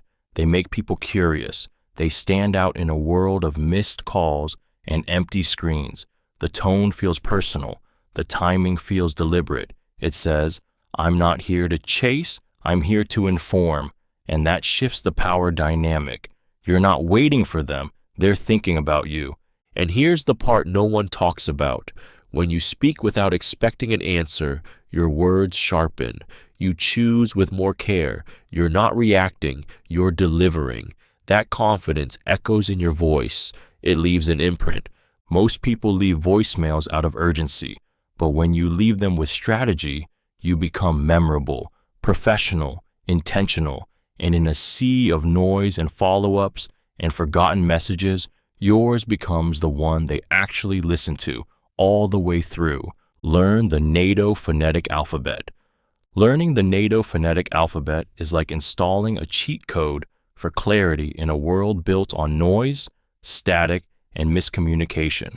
It seems unnecessary. Alpha, Bravo, Charlie, Delta, military stuff, pilot stuff. But that's exactly why it's powerful. Because when you speak in a way that cuts through chaos, you take command. Imagine trying to spell your name over a bad phone line in a loud cafe to a customer support rep who barely speaks your language. You say B as in and fumble for a word. Banana, boy, Bruce. You improvise. You get misunderstood. You repeat yourself. Frustration climbs. But when you say B as in Bravo, there's no room for error, no stutter, no confusion, just precision. That kind of clarity feels elite, and it should. It's used by pilots landing jets, by dispatchers in life or death moments, by people who don't have time for maybes. And when you use it in daily life, on phone calls, in codes, while spelling out an email, you send a signal. You're not average. You don't guess your way through words, you command them. It's also strangely empowering. Saying Mike, India, November Delta to spell mind makes you feel sharper. It's clean, decisive, assertive, and in moments where nerves usually make you trip, the phonetic alphabet becomes a script that steadies you. Most people think speaking clearly is about volume or vocabulary. It's not. It's about removing doubt, one phonetic letter at a time. And once you've felt the power of being perfectly understood, you will never go back. Blink fast to stop crying. Blinking fast to stop crying sounds too simple to be real until you're standing in a room, heart racing, throat tightening, and the tears are coming, whether you want them to or not. It's in that moment, when your body starts to betray you, that this tiny, almost mechanical act becomes your anchor, because blinking fast interrupts the storm. It severs the emotional spiral. It puts you back in control. Crying is not just emotional, it's physical. Tears build when your nervous system overrides your composure, when your breath stutters, your chest tightens, and the pressure rises behind your eyes like a wave about to break. Most people fight it the wrong way. They clench their jaw, they look away, they try to think of something else. But those responses feed the tension. They trap it, and then the dam bursts. Fast blinking works differently. It's not emotional avoidance, it's nervous system override.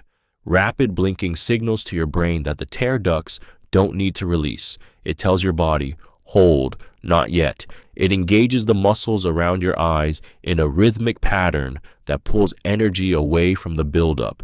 It doesn't erase the pain, but it holds it back, just long enough to breathe, to speak, to survive the moment. Whether you're in a meeting, on stage, or standing across from someone you can't let see you break, fast blinking becomes armor. Invisible, silent, immediate. You don't need an excuse. You don't need to run. You just blink. And in those seconds, you reclaim something that felt lost. Control over the emotion threatening to own you. Microwave lemons before juicing. Microwaving lemons before juicing is the kind of small act that whispers a deeper truth. Sometimes just 10 seconds of preparation can unlock everything. What looks like an ordinary piece of fruit, stubborn and dry, transforms into something overflowing, more flavor, more yield, more value, all from a burst of heat, a tiny push, a moment of intention. Most people squeeze life like they squeeze cold lemons, half-heartedly, impatiently, and wondering why they get so little back. But warmth changes everything. It breaks down the barriers inside. It loosens what's been stuck. It softens the resistance. You get double the juice, not because the lemon changed, but because you treated it differently. This trick isn't just about citrus. It's a metaphor for readiness, for being the kind of person who prepares, who takes the extra step, who knows that the best results don't come from force, but from timing and care. You see a recipe, a detox, a cocktail, but you also see leverage. Everyone else is squeezing with frustration. You're getting more with less. And that shift, seeing what's hidden in plain things, is what separates people who drift from people who dominate. You stop accepting scraps. You stop rushing the process. You start getting every drop life offers because you earned it. 10 seconds. That's all it takes to turn something average into something abundant. And once you see that in a lemon, you start looking for it everywhere. Use white noise apps. Using white noise apps isn't just about blocking out sound. It's about reclaiming silence in a world that never shuts up. It's about carving a sanctuary inside chaos where your brain can finally breathe, focus, sleep, heal. Because most people don't realize it, but we're drowning in background noise we never chose. Traffic, sirens, conversations, pings, clicks, hums. It's constant, and it's costing us more than we know. White noise doesn't add sound. It erases it. It gives your mind a clean canvas, a controlled environment where nothing surprises you, nothing demands your attention. That steady hiss, that soft storm, that humming fan, it becomes your armor. It shields your focus, quiets your nervous system, and tells your brain, you're safe, you can relax, you can begin. In sleep, it becomes a lullaby for the anxious, for the insomniacs, for the overthinkers whose thoughts scream when the world gets quiet. That sound, that consistent gentle wall, it keeps the demons at bay. In work, it becomes a force field, a way to shut the door without closing it, to lock in, to go deep, to finally do the thing you've been avoiding because your brain was too scattered to begin. This isn't about tech. It's about peace, about control, about finding stillness when the world won't give it to you. White noise apps are permission slips to focus, to rest, to breathe. And once you feel the power of engineered silence, you'll never go back to living at the mercy of everyone else's volume. Keep a fear-setting journal. Keeping a fear-setting journal is like shining a flashlight into the darkest corners of your mind, where hesitation festers, where excuses hide, where unlived dreams rot in silence. It's not a diary. It's not for reflection. It's a weapon, a surgical tool you use to dissect your fear before it paralyzes your future. Most people never take action because fear whispers the worst-case scenario in their ear. But when you write it down, boldly, clearly, that whisper turns into a sentence you can stare down and dismantle. In a fear-setting journal, you don't just list what you're afraid of. You go deeper. You define it. You ask, what's the worst that could happen? What would I do if it did? How could I prevent it? How would I recover? Each question punctures the illusion of fear. Each answer reclaims power. Because most of the time, the monster in your head is just a shadow on the wall, huge in the dark, harmless in the light. This practice doesn't erase risk, it exposes it. And in doing so, it separates real danger from imagined disaster.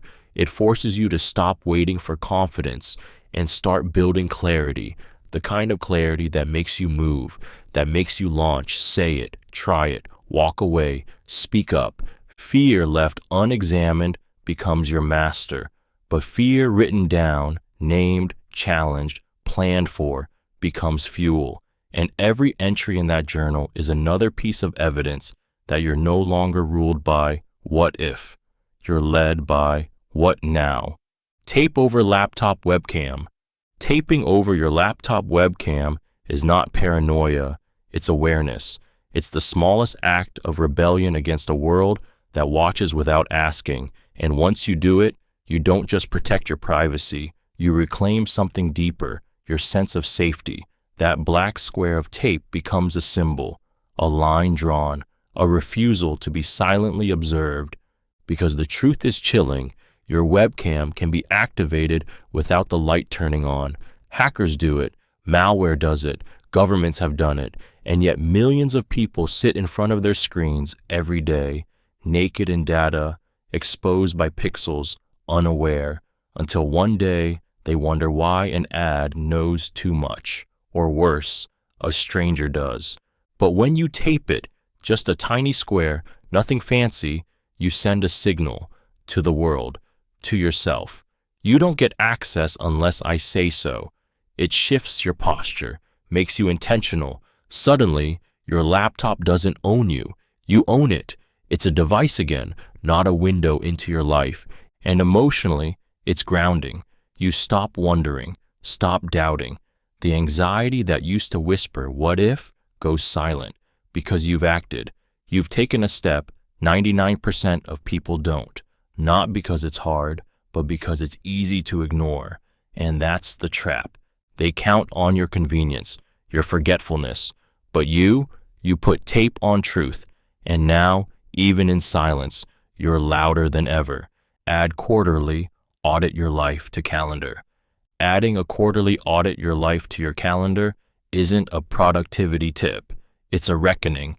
It's that uncomfortable but vital mirror you place in front of yourself every 90 days and ask, am I drifting or driving?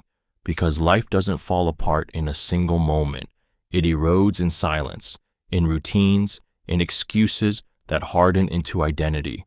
And unless you interrupt that erosion, it will bury you. The audit isn't just reflection, it's confrontation. It's opening the drawer of ignored goals. It's revisiting the promises you whispered in January that got drowned out by noise in March. It's looking your habits in the eye and asking, who am I becoming? You don't do this daily because daily is survival. You do this quarterly because quarters build years, and years build everything. When you put it on your calendar, it becomes non-negotiable, not a journal prompt, not a vibe, a scheduled meeting with the person you were supposed to become. You show up, you write it out. Health, money, focus, relationships, progress. What's bleeding, what's thriving, what's just pretending. This 1 hour every 90 days can redirect your life. It's a checkpoint, a recalibration, a wake-up call. It's where patterns get exposed, where truths feel sharp, where the gap between intention and action gets brutally clear. And that's what makes it sacred, because you can't change what you won't face, and you can't grow what you don't track. The audit is brutal, but so is regret. Only one of them leaves you stronger. Put it on your calendar. Make it real. Watch what happens. Talk to yourself in third person. Talking to yourself in the third person isn't craziness. It's cognitive alchemy. It's how you pull your mind out of chaos and into control. Because when you say, I can't handle this, you drown in it. But when you say, she's handling a lot right now, something shifts. Distance appears. Perspective returns. You stop being in the emotion and start observing it. And that gap, that's where power lives. Your brain is wired for story. When you speak in third person, you become the narrator, not the victim.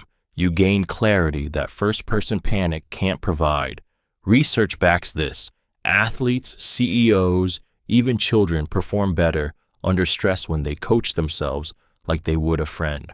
You've been here before. You know what to do. It feels silly until it doesn't, until it works. You become your own guide, not your own enemy. You stop spiraling and start strategizing. The voice that used to judge now advises. The storm that used to swallow now passes.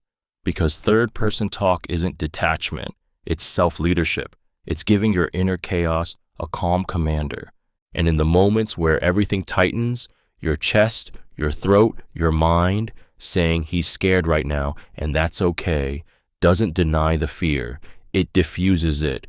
It reminds you that the story isn't over, that this is just a scene, and you're still the one writing it. Enable grayscale mode on phone.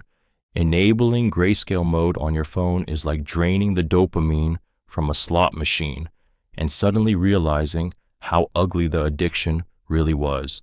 The colors disappear, the shine fades, the hooks lose their grip. What's left is raw, honest, unfiltered, a tool, not a toy, a screen that no longer seduces you every time you glance at it. Color isn't harmless, it's engineered. Every red notification bubble, every glowing app icon, every saturation boost, it's designed to lure you in, to spike your brain, to keep you scrolling. But when you strip it away, your phone goes quiet, not silent, but emotionless. Instagram looks dull. TikTok loses sparkle. You open them out of habit and feel nothing. That's the magic.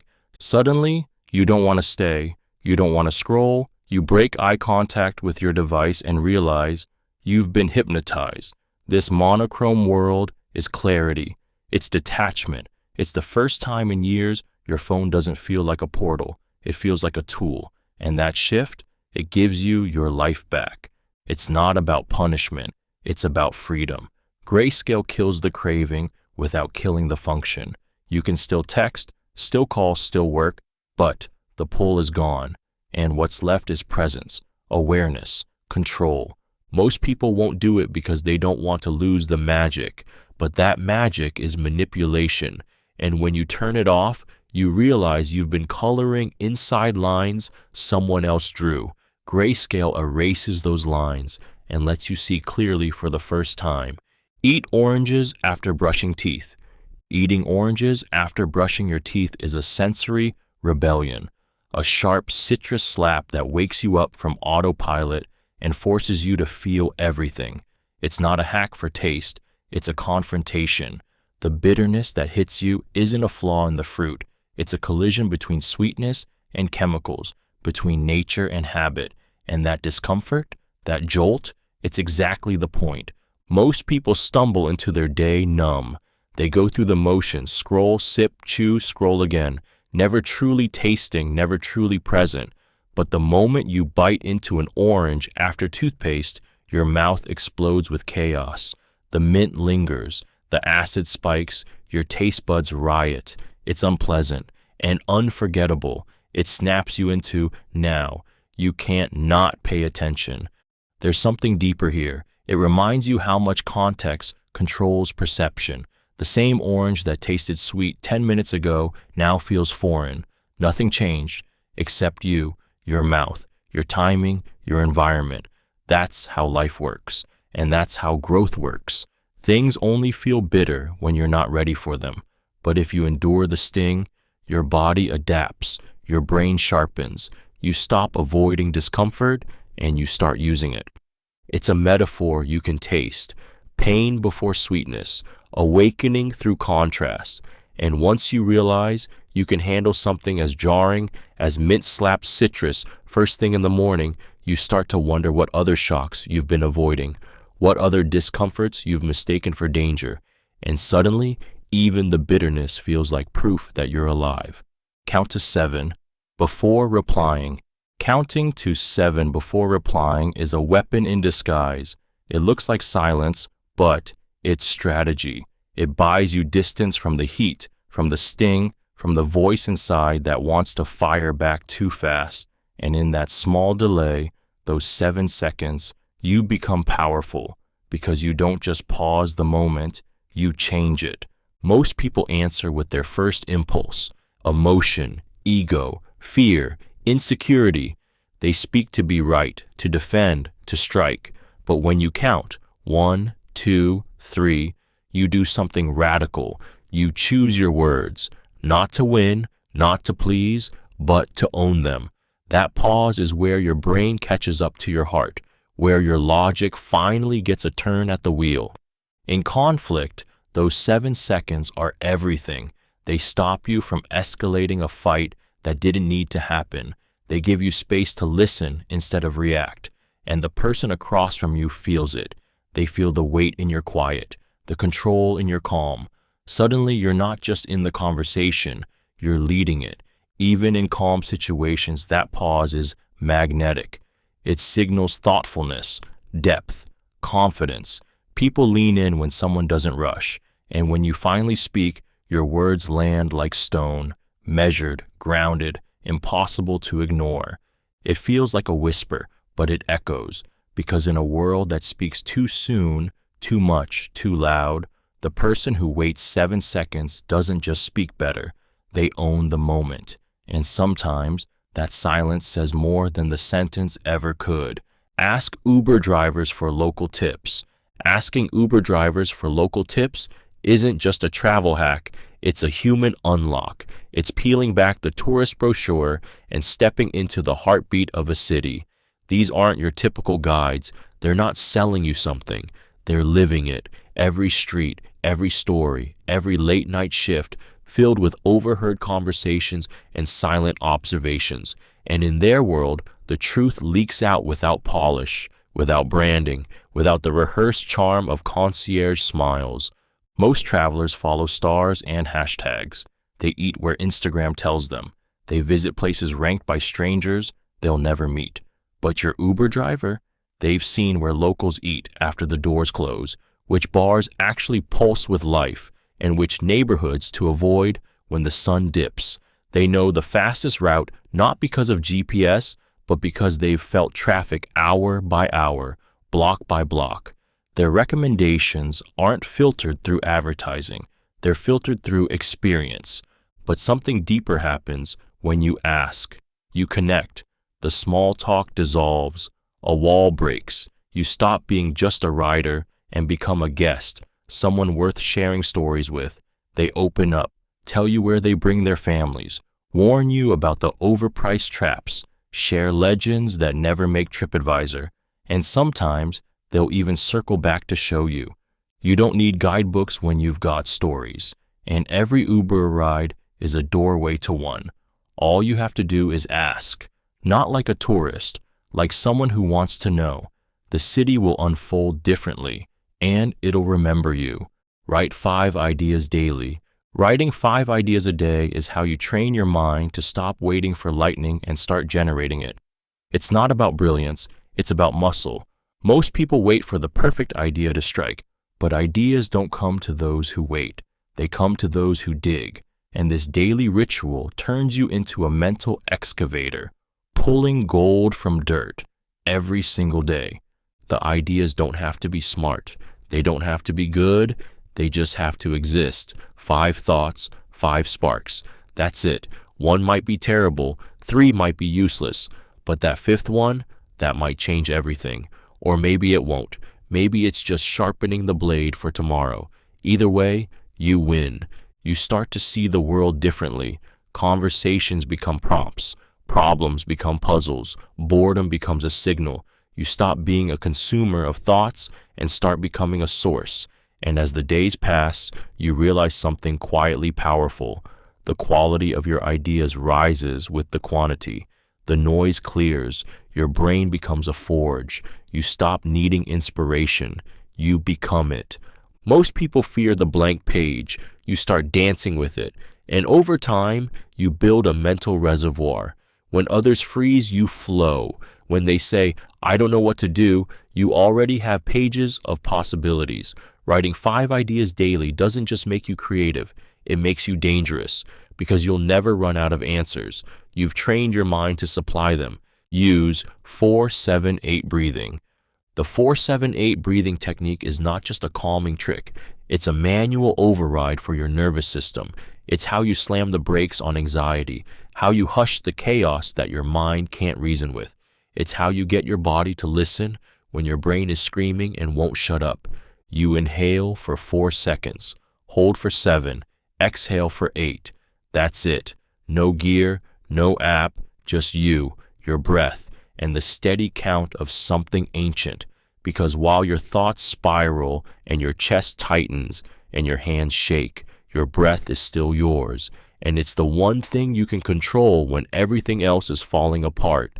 Inhale, pull life in, hold, own the moment. Exhale, release everything that doesn't serve you. The science behind it is beautiful. You slow your heart rate.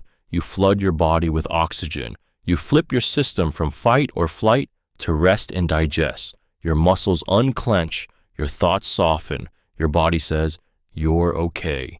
Even if your mind doesn't believe it yet, use it when panic creeps in. Use it when sleep won't come. Use it before a meeting, a test, a confrontation. Use it when you want to scream but know it won't help, because this isn't just breathing, it's self-defense. It's medicine made from nothing but air and awareness, and when you master it, you'll feel it. Calm is not something you chase, it's something you create, 4 seconds at a time. Send voice memos to friends. Sending voice memos to friends is like cracking open a secret door in the middle of a text thread, one that leads to warmth, presence, and real connection. It's your voice, unfiltered, your emotion, uncensored, your laughter, your breath, your pauses, things a message could never hold. And in a world of blue bubbles and endless scrolling, hearing someone say your name out loud can feel like medicine. Most people don't say what they mean. They type it, they edit, they dilute. Texts are efficient, but they're cold, flat, sanitized. But when your friend hears your voice, the game changes. Suddenly, they know how you actually feel.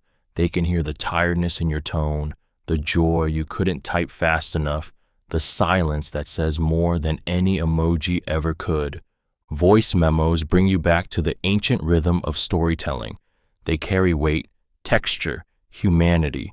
They remind you that behind every bubble is a beating heart. And the best part? They don't need a reply. They're gifts, honest transmissions in a world obsessed with instant feedback. And when you receive one, you feel chosen, not looped in, not copied, just heard. It's a whisper in the noise, a reminder that someone took the time to say what couldn't be typed. And that reminder, it hits deeper than any LOL or heart reaction ever could. Because in the end, it's not about being available, it's about being real. And nothing is more real than a voice that says, I'm here. Add emoji to subject lines. Adding an emoji to your subject line is psychological disruption in its simplest form. It's one pixel of color in a sea of monotony. One icon that shouts without sound, breaks the pattern, and forces the eye to stop. In a world where inboxes are graveyards of unread noise, an emoji is the flare in the dark. It demands attention. Most emails get scanned, not seen. Words blur, lines repeat. Every subject line begins to look like every other. But when you place A or A or A at the beginning, you trigger curiosity, emotion, a flicker of feeling. That's what makes someone click. Because humans aren't logical first. We're visual, emotional creatures, and emojis bypass the filter. They don't say read me, they make you read. But it's more than visibility, it's tone. An emoji softens hard news, sharpens urgency, or adds levity where plain text would fall flat. A subject line that says, reminder, meeting at 3 p.m. feels cold. Add A or AE, and suddenly it feels human, alive, real. This is not about gimmicks, it's about presence. You're saying, I thought about how this feels, not just what it says. That matters, that separates you, that gets your message read instead of ignored. People may forget the body of your email, but they won't forget the subject line that felt like a nudge, not a nudge disguised as a task. The inbox is war, and one emoji, that's your bullet. Change system language to one you're learning. Changing your system language to the one you're learning is not just immersion, it's identity rewiring. It's taking the language out of the textbook and placing it at the core of your everyday choices. You don't study it, you live inside it. Every menu, every notification, every setting becomes a test, a challenge, a lesson disguised as routine. At first, it's disorienting. You fumble through buttons. You hesitate before clicking. You second-guess the meaning of simple commands you once knew by heart. But that discomfort, that's growth in real time. Your brain is rewiring. Your vocabulary is no longer passive. You're not just learning words, you're applying them. And every time you figure out how to shut down your computer or adjust the volume in your target language, you win. The exposure is constant, subtle, unrelenting, and that's the point. Language acquisition isn't about memorization, it's about familiarity, repetition, relevance. Your phone stops being a distraction and starts becoming a teacher. Your habits become fluency drills, your clicks become comprehension exercises, even the frustration becomes fuel. But something else happens too. You start thinking in that language, not fluently, not yet, but instinctively, and that instinct builds confidence. Confidence builds consistency. Consistency builds fluency. Changing your system language feels small, but it's one of the few hacks that doesn't ask for more time, just courage. It makes language unavoidable, in your face, under your skin, and that's exactly where it needs to be. Not on flashcards, but in your fingertips. Every day, every tap, every word earned. Use a no script. Using a no script is how you armor your time, energy, and peace against the 1,000 tiny thieves that show up smiling. Most people say yes out of fear. Fear of disappointing, of looking selfish, of missing out. But every yes you don't mean is a silent betrayal of the life you're actually trying to build. A no script fixes that. It gives you language before the pressure hits. It gives you power before the guilt arrives. Because in the moment, boundaries blur. Someone asks for a favor, a meeting, a call, a little extra, just this once. You feel the weight of their need, their smile, their assumption. You freeze. You say yes. And inside, something clenches, not because you're weak, but because you weren't ready. A no script makes you ready. It's not rude, it's rehearsed. I'd love to help, but I'm at capacity right now. That doesn't align with what I'm focused on this week. Thanks for thinking of me, but I'm not available. These aren't excuses, they're shields, and when said with warmth and certainty, they don't push people away. They make them respect you more. Because when you say no with clarity, you're not rejecting them. You're protecting you, your time, your vision, your bandwidth. You stop being a people pleaser and start becoming a purpose keeper. Most people build lives out of guilt. You build yours out of intention. One no at a time, one boundary at a time, until suddenly the life you want has room to breathe and grow. Calendar workouts. Calendaring your workouts isn't about time management. It's about identity. It's the quiet transformation of fitness from a maybe into a non-negotiable. Because the moment you schedule a workout, it stops being a hope and becomes a commitment, a contract, one that your future self will either break or honor. And that decision, day after day, defines who you become. Most people treat workouts like an afterthought. They squeeze them in, they wait for free time, but free time never comes. Life fills every gap. That's why the calendar matters. When you block out time for your workout, you're not just planning, you're declaring. You're saying, this matters as much as any meeting, any call, any deadline. And over time, your mind starts to believe it. There's something psychological about seeing your name next to that time slot. Workout, 5:30 p.m. It stares back at you. It holds you accountable. And when someone tries to book your time, you say, I already have a commitment. Because you do, with yourself. Even better, it removes the decision fatigue. No more, should I work out today? The answer's already there, on your screen, in ink. It becomes routine, not resistance. And in that rhythm, your body changes. But more than that, you change. You stop being someone who tries to stay fit. You become someone who shows up every damn time. Not when it's convenient, but when it's scheduled.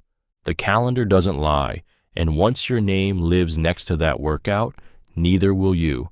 Remember, eye color during handshakes. Remembering someone's eye color during a handshake isn't about compliments or small talk. It's about presence. It's about forcing your mind to see the person in front of you, not just meet them.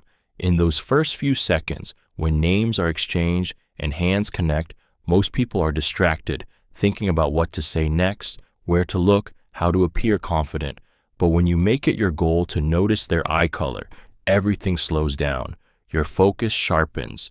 You land in the moment. Eye color is intimate, specific.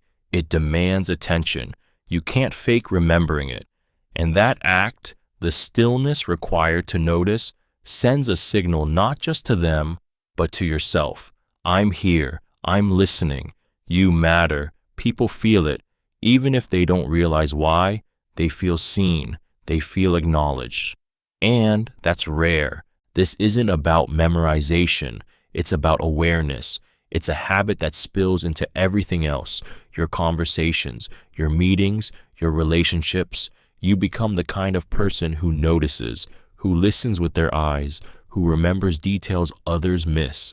And in a world of glazed over greetings and half-present hellos, that makes you unforgettable. Remembering someone's eye color isn't magic. It's mindfulness. It's a way to turn a routine moment into a real one. And once you start doing it, you'll realize how many connections you've rushed past, how many people you've looked at but never seen. And that awareness, it's the beginning of something powerful. Double font size when writing. Doubling your font size when writing is a psychological unlock that feels like magic the first time you try it. It's not about seeing better. It's about thinking better. Bigger letters silence the critic. They shrink the page, stretch the pace, and force you to write instead of judge. Because when your words fill the screen, there's no room left for hesitation. Most people freeze in front of a blank document because it looks endless. too wide, too clean, too perfect. Every sentence feels small, unworthy, lost in white space. But when you double the font, when each word feels big, loud, there, you trick your brain into motion. Suddenly, you're not trying to write a masterpiece. You're just filling a space that looks within reach. The visual impact is powerful. It makes your ideas look weighty, important.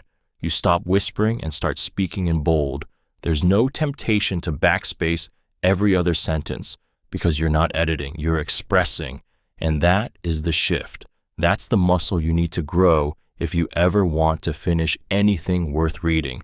It's also harder to second guess yourself when your thoughts take up space.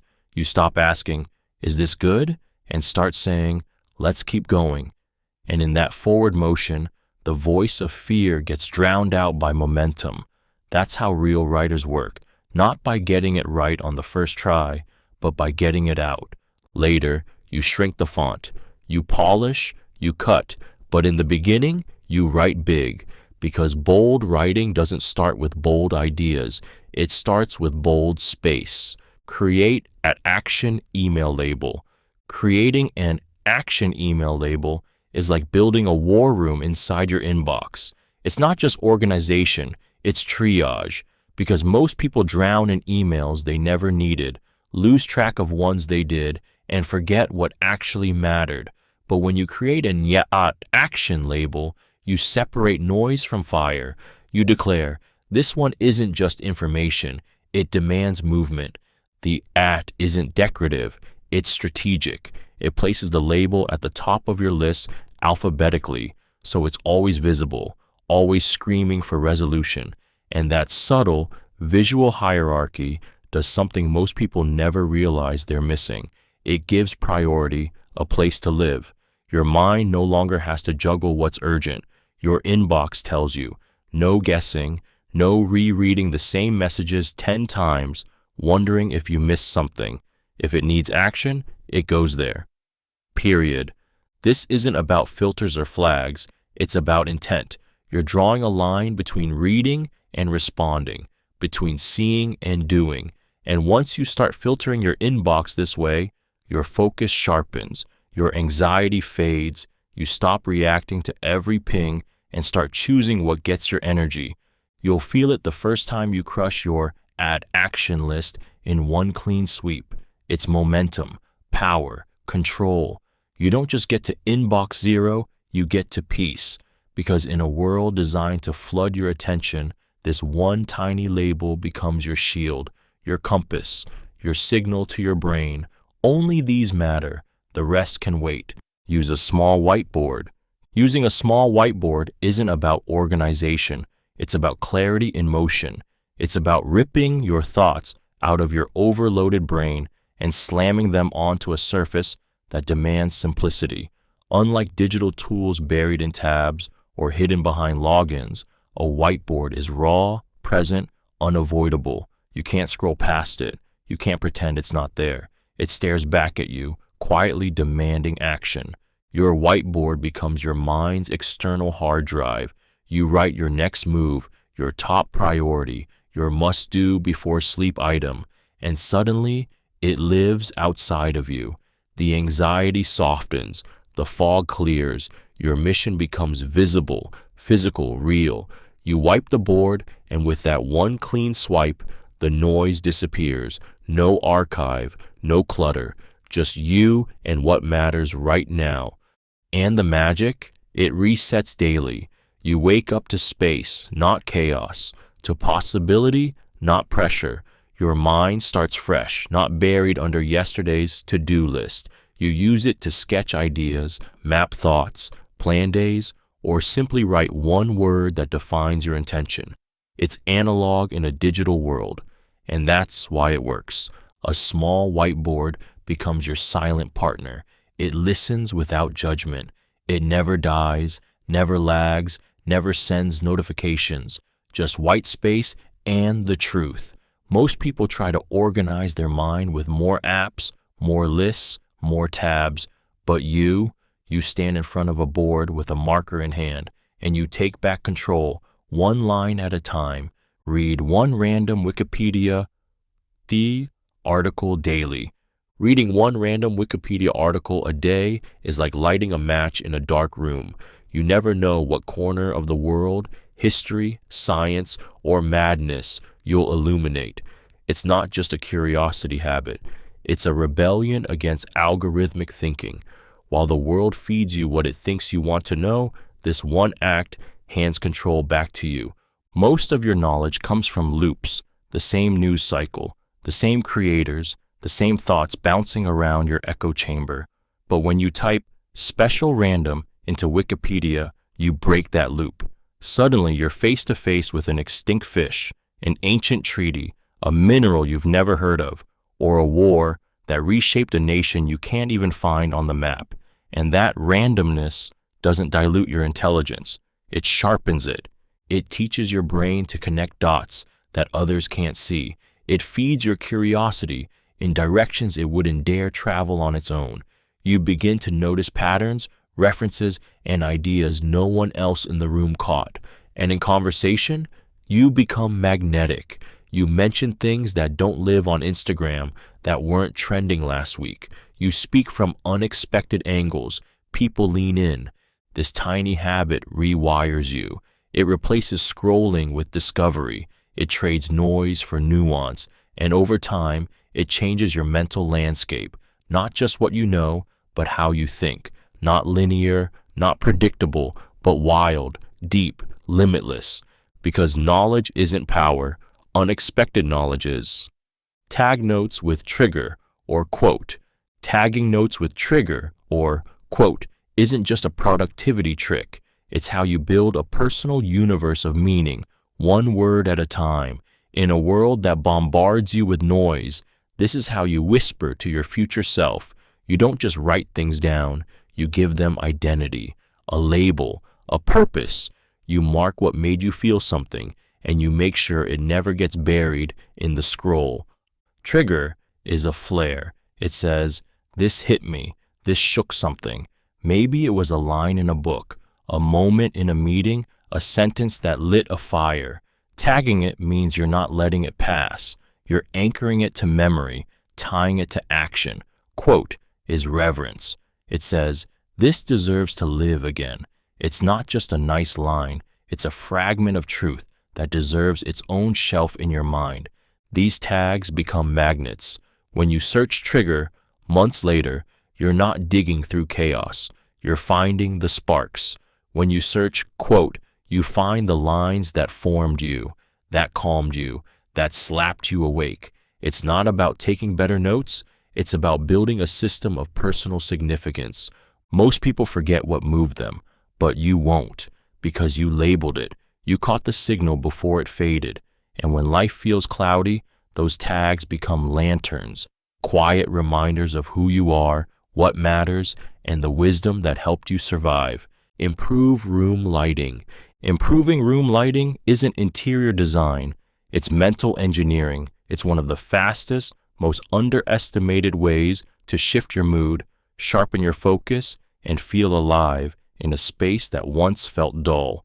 Lighting isn't decor, it's signal, and your brain is listening to it all day long. Bad lighting kills energy. It makes your mind sluggish, your body tired, your ambition blur into comfort.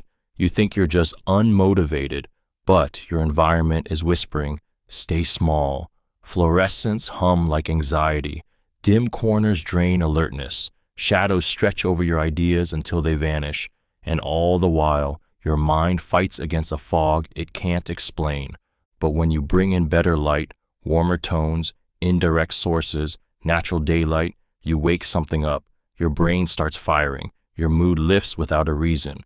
You sit taller, breathe deeper, feel clearer. This is biology. Our nervous system evolved under the sun. We're built to respond to brightness as a cue. You're alive, let's move. Use LED strips behind your desk, a warm tone lamp by your reading chair, a brighter bulb over your workspace. Add mirrors to reflect and amplify the little daylight you have. None of it is decoration, it's activation, and you'll feel the change almost immediately. It's not magic, it's chemistry. because your space is talking to your mind all day long. If you fill it with shadows, don't be surprised when your thoughts stay dark. But when you fill it with light, watch how fast your world starts to open.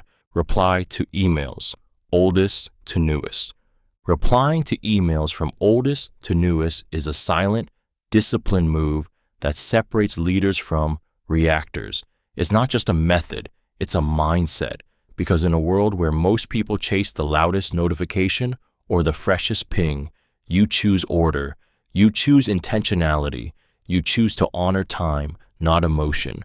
Every inbox is a battlefield of urgency, false alarms dressed up as priorities, new messages demanding your immediate attention while older ones rot in silence. But when you start from the oldest, you flip the script. You give attention to what's been waiting the longest. You respect the invisible clock ticking behind each unanswered message. That kind of consistency builds trust, even when it's quiet, even when no one thanks you. And emotionally, it changes everything.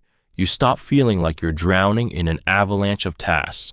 You stop jumping between tabs like a hunted animal. Instead, you move like a surgeon, one clean slice at a time, no panic, no chaos. You reclaim control not through speed, but through rhythm. It also forces you to face what you've been avoiding. That awkward email you've left sitting for 5 days, it's first now. No hiding, no skipping. You deal with it. Bitti. You clear it. You close the loop. And that builds a muscle most people never train: follow through. You become someone who finishes, someone who doesn't forget, someone who makes people feel seen, even in a sea of noise. And the moment you stop letting time slip through the cracks of your inbox, you start owning it. Email by email, oldest first, always. Wear a weekday uniform. Wearing a weekday uniform isn't about fashion, it's about freedom. It's the decision to stop wasting energy on decisions that don't move your life forward. Every morning, millions of people stand in front of closets paralyzed by choice, unsure of what to wear, subconsciously seeking approval or identity through fabric. And that 5-minute delay, it's not just time, it's mental fuel. Fuel that could have gone into building, leading, creating, doing. A uniform kills that noise. It becomes a signal to your brain. The day has begun, the mission is on, focus is everything. You no longer dress to impress, you dress to operate. The choice is already made. The shirt, the pants, the shoes, same setup, same energy every day. You eliminate friction before it even starts. The greats do this not because they lack style, but because they know what actually matters. Zuckerberg, Jobs, Obama, they all wore the same thing daily, not out of laziness, but as an act of optimization. They refused to spend brain power on the inconsequential. They saved their sharpness for decisions that changed companies, countries, the world. Your weekday uniform is not about dullness. It's about discipline. It creates rhythm. It builds identity. It says, I'm not here to stand out by my outfit. I'm here to stand out by what I build. And in a world drowning in distraction, that kind of clarity isn't just rare, it's unstoppable. Put a marble in your shoe. Putting a marble in your shoe isn't punishment, it's programming. It's a tiny act of controlled discomfort that turns forgettable intentions into unshakable habits. Every step you take with that cold, round reminder pressing into your foot is a step soaked in purpose. It interrupts your autopilot. It demands awareness. And that's exactly why it works. When you're trying to build a habit, whether it's breaking a toxic one or creating a new ritual, your greatest enemy is drift, the slow fade, the mental slip, the forgotten promise you made to yourself just yesterday. But with a marble in your shoe, forgetfulness becomes impossible. Each step is a whisper. Remember what you said you'd do. It doesn't scream, it doesn't injure, but it insists. It's not about pain, it's about precision. The marble doesn't let you coast. It forces your mind to return to the present. You feel it during your walk, your meeting, your lunch. You're never entirely comfortable. And that's the point. Comfort is the enemy of change. We fall back into old patterns because they're easy, familiar, painless. But the marble, it reminds you that growth is always just a little uncomfortable, and that's where the breakthrough lives. Use it for anything: to stay sober, to stay kind, to stay focused, to stop reaching for your phone. It's invisible to everyone but you, your secret weapon, your anchor, your tiny, persistent signal that today you're not slipping, not forgetting, not quitting, you're building, and your foot knows it before your brain can argue. Cold call with "I won't waste your time." Opening a cold call with "I won't waste your time" is a psychological masterstroke, a verbal key that unlocks guarded minds faster than credentials, small talk, or over-rehearsed pitches ever could. Those 5 words pierce through skepticism, disarm defenses, and signal one thing instantly: respect, not just for the person's schedule, but for their intelligence, their attention, their bandwidth. And in a world drowning in noise, that kind of respect is magnetic. Most cold calls die in the first 10 seconds. The voice is too salesy, the tone is too desperate, the pitch too rehearsed, the listener's shields go up. But when you lead with "I won't waste your time," you flip the script. You don't beg for space, you earn it. You set a boundary, then promise to honor theirs. It's confidence without arrogance, urgency without pressure. You become the rare voice that feels like a human, not a hook. It also forces you to follow through. You can't hide behind fluff after that line. You've promised value, speed, precision, so you deliver. You cut the nonsense. You get to the point. And the person on the other end, they lean in, they listen, they feel something they weren't expecting. Trust. This phrase doesn't just get you heard, it gets you remembered. Because people don't remember the script. They remember how you made them feel. And when you lead with respect, efficiency, and calm confidence, you become unforgettable. One sentence, one moment, that's all it takes to go from unknown number to the one they called back. Stick mantras on your mirror. Sticking mantras on your mirror is an act of rebellion in a world that teaches you to forget who you are. It's not decoration, it's declaration. Because every morning, when you drag yourself out of bed, the first thing you face isn't the world, it's your own reflection. And that mirror doesn't just show you your face, it shows you your beliefs. Most people look into the mirror and see doubt. They see flaws, fatigue, failure. But when you plant a mantra, bold, handwritten, staring back at you, you change the script. You override the self-judgment with intention. Whether it says, "I don't chase, I attract," discipline over comfort, or "you've survived worse," it hits different when it's taped to the place where doubt usually wins. You don't need to believe it at first. You just need to see it again and again until your subconscious starts to fold it in, until the voice in your head starts to echo it back when life gets loud. These mantras become anchors, weapons, shields. They remind you who you want to be on the days you forget who you are. And it's physical. You write it, you stick it, you choose it. That makes it real. Not some quote on your phone lost in a feed, but paper, ink, tape, truth. You see it brushing your teeth, rushing out the door, breaking down, getting ready. That repetition isn't noise, it's rewiring. One sentence, in your handwriting, in your face, every single day, until it doesn't just change your morning, it changes you. Use vertical monitors. Using vertical monitors is the kind of shift that feels ridiculous until it rewires the way you think. It looks strange at first, like a mistake, but then something clicks. You scroll less, you see more, you read better, and suddenly your screen stops feeling like a trap and starts feeling like a tool again. Most screens are built wide, movies, games, spreadsheets, but your mind doesn't always work wide. It works deep. When you write code, read articles, edit documents, or skim data, you're fighting the horizontal scroll. You're jumping between windows, losing rhythm, getting lost. But flip that screen and everything changes. Your eyes move down instead of around. Focus condenses. Distraction dies. It's not just practical, it's psychological. A vertical monitor stacks your tasks in a way your brain likes. Top to bottom, linear, organized. It turns chaos into clarity. Suddenly, you're not juggling tabs. You're immersed. And that immersion builds speed, flow, power. You're not multitasking. You're drilling down. Writers use it to see full pages. Developers use it to spot bugs faster. Readers use it to tear through 50 pages without blinking. It's not about hardware. It's about rhythm.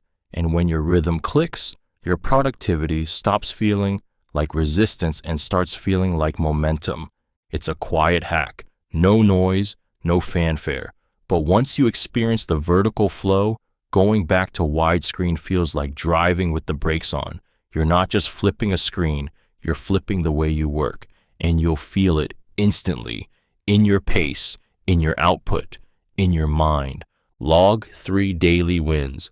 Logging 3 daily wins is how you train your mind to fight the darkness, quietly, consistently, and without permission, because life doesn't always clap for you.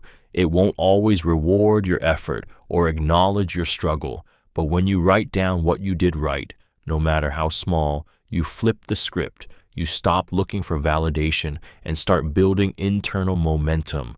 Your brain is wired to scan for threats. It remembers failure louder than success. That's survival, but it also breeds burnout, anxiety, and the lie that you're not doing enough. 3 wins a day rewires that. You begin noticing progress. You learn to celebrate movement, not perfection. Sent the email I was avoiding. Went to the gym despite zero motivation. Didn't react in anger. These aren't minor. These are foundations. Over time, this practice builds a psychological shield. On the days where everything feels wrong, you still find 3 things that went right. That means you never go to bed in defeat. You train your mind to look for proof that you're not stuck, you're building. That shift changes everything, because confidence isn't loud, it's quiet repetition. It's seeing every day that you didn't quit. And when you stack those logs, page after page, week after week, you realize the truth. You're not lost, you're not behind, you're winning silently, daily, consistently, and the world may not see it yet. But you do, and that's where real power begins. Clip charger with binder clip. Clipping your charger with a binder clip isn't about neatness. It's about reclaiming control over chaos in its sneakiest form. It's about turning frustration into order with one small act that quietly transforms your space, your mind, and your mornings. Because we all know that moment you reach for your charger and it's gone, slid behind the desk, wrapped around a leg, tangled like it's laughing at you, and what should have taken 1 second becomes a groan, a scramble, a delay. But when you anchor your charger with a binder clip, snapped onto the edge of your desk, nightstand, or shelf, you kill that problem at the root. The cord stays, it waits, it's there when you need it, and invisible when you don't. No more reaching, no more crawling, no more cables on the floor like digital tumbleweed. What seems like a trivial fix is actually a massive shift. You eliminate one of the 100 tiny stressors that wear you down daily, and that matters because every bit of chaos you remove from your environment frees up more space in your brain, more calm, more clarity, more readiness to focus on things that actually matter. It's not just about chargers. It's about refusing to let small, fixable problems become recurring annoyances. It's about noticing friction and doing something about it. And sometimes, all it takes to feel like your life is more put together is a single binder clip holding the line. Literally, use Amazon Smile. Using Amazon Smile is one of those rare decisions that cost you nothing, changes nothing in your routine, and yet quietly directs the flow of money towards something that matters. It's a silent protest against mindless consumption, a way to turn automatic spending into automatic giving. Because let's be honest, you're going to shop anyway. You're going to buy the things you need, the things you want, the things you'll forget about in a week. But with Amazon Smile, every purchase leaves a fingerprint of intention. When you activate Amazon Smile and choose a charity, any charity, from global giants to local shelters, you redirect a small percentage of every transaction to them. It doesn't come out of your pocket. It doesn't slow your shipping. It doesn't change your cart, but it does change something else, your impact. Without even trying, you begin to build a trail of support, a steady drip of generosity that adds up over time. And with every package that lands on your doorstep, you know a piece of it didn't just serve you, it serves someone else too. That quiet ripple matters. It rewires your relationship to buying. It reminds you that even passive habits can be purposeful. Most people live in default mode, but Amazon Smile lets you flip the switch without lifting a finger. You don't need to donate, volunteer, or pledge. You just need to choose. And once you realize how easy it is to give while living exactly as you are, you'll wonder why everyone isn't doing it already. Drink water before coffee. Drinking water before coffee is a ritual of self-respect in a world that wakes up chasing stimulation before restoration. It's a message to your body. I'll take care of you before I demand from you, because the truth is, the moment you open your eyes, you're already dehydrated. 8 hours of sleep is also 8 hours without replenishment, and yet most people sprint straight to caffeine, asking their heart to beat harder, their brain to think faster, their body to perform, before giving it what it actually needs. Water isn't just a health tip, it's ignition. It jump-starts your metabolism, flushes the fog, signals to every cell, we're awake now, clean, clear, and ready. Coffee before water hits differently. It jolts, it shocks, it speeds up a system that hasn't even warmed up. That's why you crash. That's why you feel anxious. That's why the energy burns dirty. But one tall glass of water before your first sip of coffee, that's an act of alignment. It gives your organs a head start. It tells your adrenal system to wait. It grounds you before you lift off. The caffeine still hits, but smoother, steadier, stronger. And it's more than physical. It's a decision. You start your day by choosing nourishment over impulse. You remind yourself that energy isn't something you steal. It's something you build. And when you build it the right way, you don't just feel better, you last longer. Because hydration isn't boring. It's the first domino. And everything that follows runs cleaner. Make passwords into affirmations. Turning your passwords into affirmations is one of the most underrated psychological rewires hiding in plain sight. It's not security, it's self-programming, a quiet ritual that sneaks inside your day, dozens of times, reshaping the way you speak to yourself. Because every time you log in, you're not just unlocking access, you're unlocking belief. Most people type passwords mindlessly, random letters, forgettable strings. But what if every login whispered back something powerful? I will rise 2024, calm, strong, focus, add, I deserve more, sorrow. These aren't just passcodes, they're mantras wearing armor. And the more you type them, the more your brain starts to believe them. Not once, not occasionally, but over and over again, every single day. It slips beneath your resistance. You're not standing in front of a mirror forcing positivity. You're just logging in. You're just doing life. And suddenly, you're telling yourself who you are instead of asking others to define it. The repetition becomes identity, and identity shapes behavior. On hard days, it grounds you. On big days, it prepares you. On empty days, it fills you. That moment when your fingers hit the keys, it becomes a ritual. Your hands say it before your mouth ever does. And that's where real change begins. This isn't just mindset, it's muscle memory, rewired, redirected, reinforced by the digital habits you already have. And once you start turning keys into conviction, you'll realize something. Your most powerful tool was never your password. It was the sentence you made yourself type, to reach what mattered. Unsubscribe from YouTube channels. Unsubscribing from YouTube channels is not just digital housekeeping. It's an act of reclaiming your mental sovereignty, because every channel you follow is a whisper in your ear, a hand tugging your sleeve, a temptation ready to pull you off course the moment your guard drops. You open the app to learn something, to find one thing, and instead you're buried under thumbnails engineered to hijack your curiosity. You didn't choose to watch.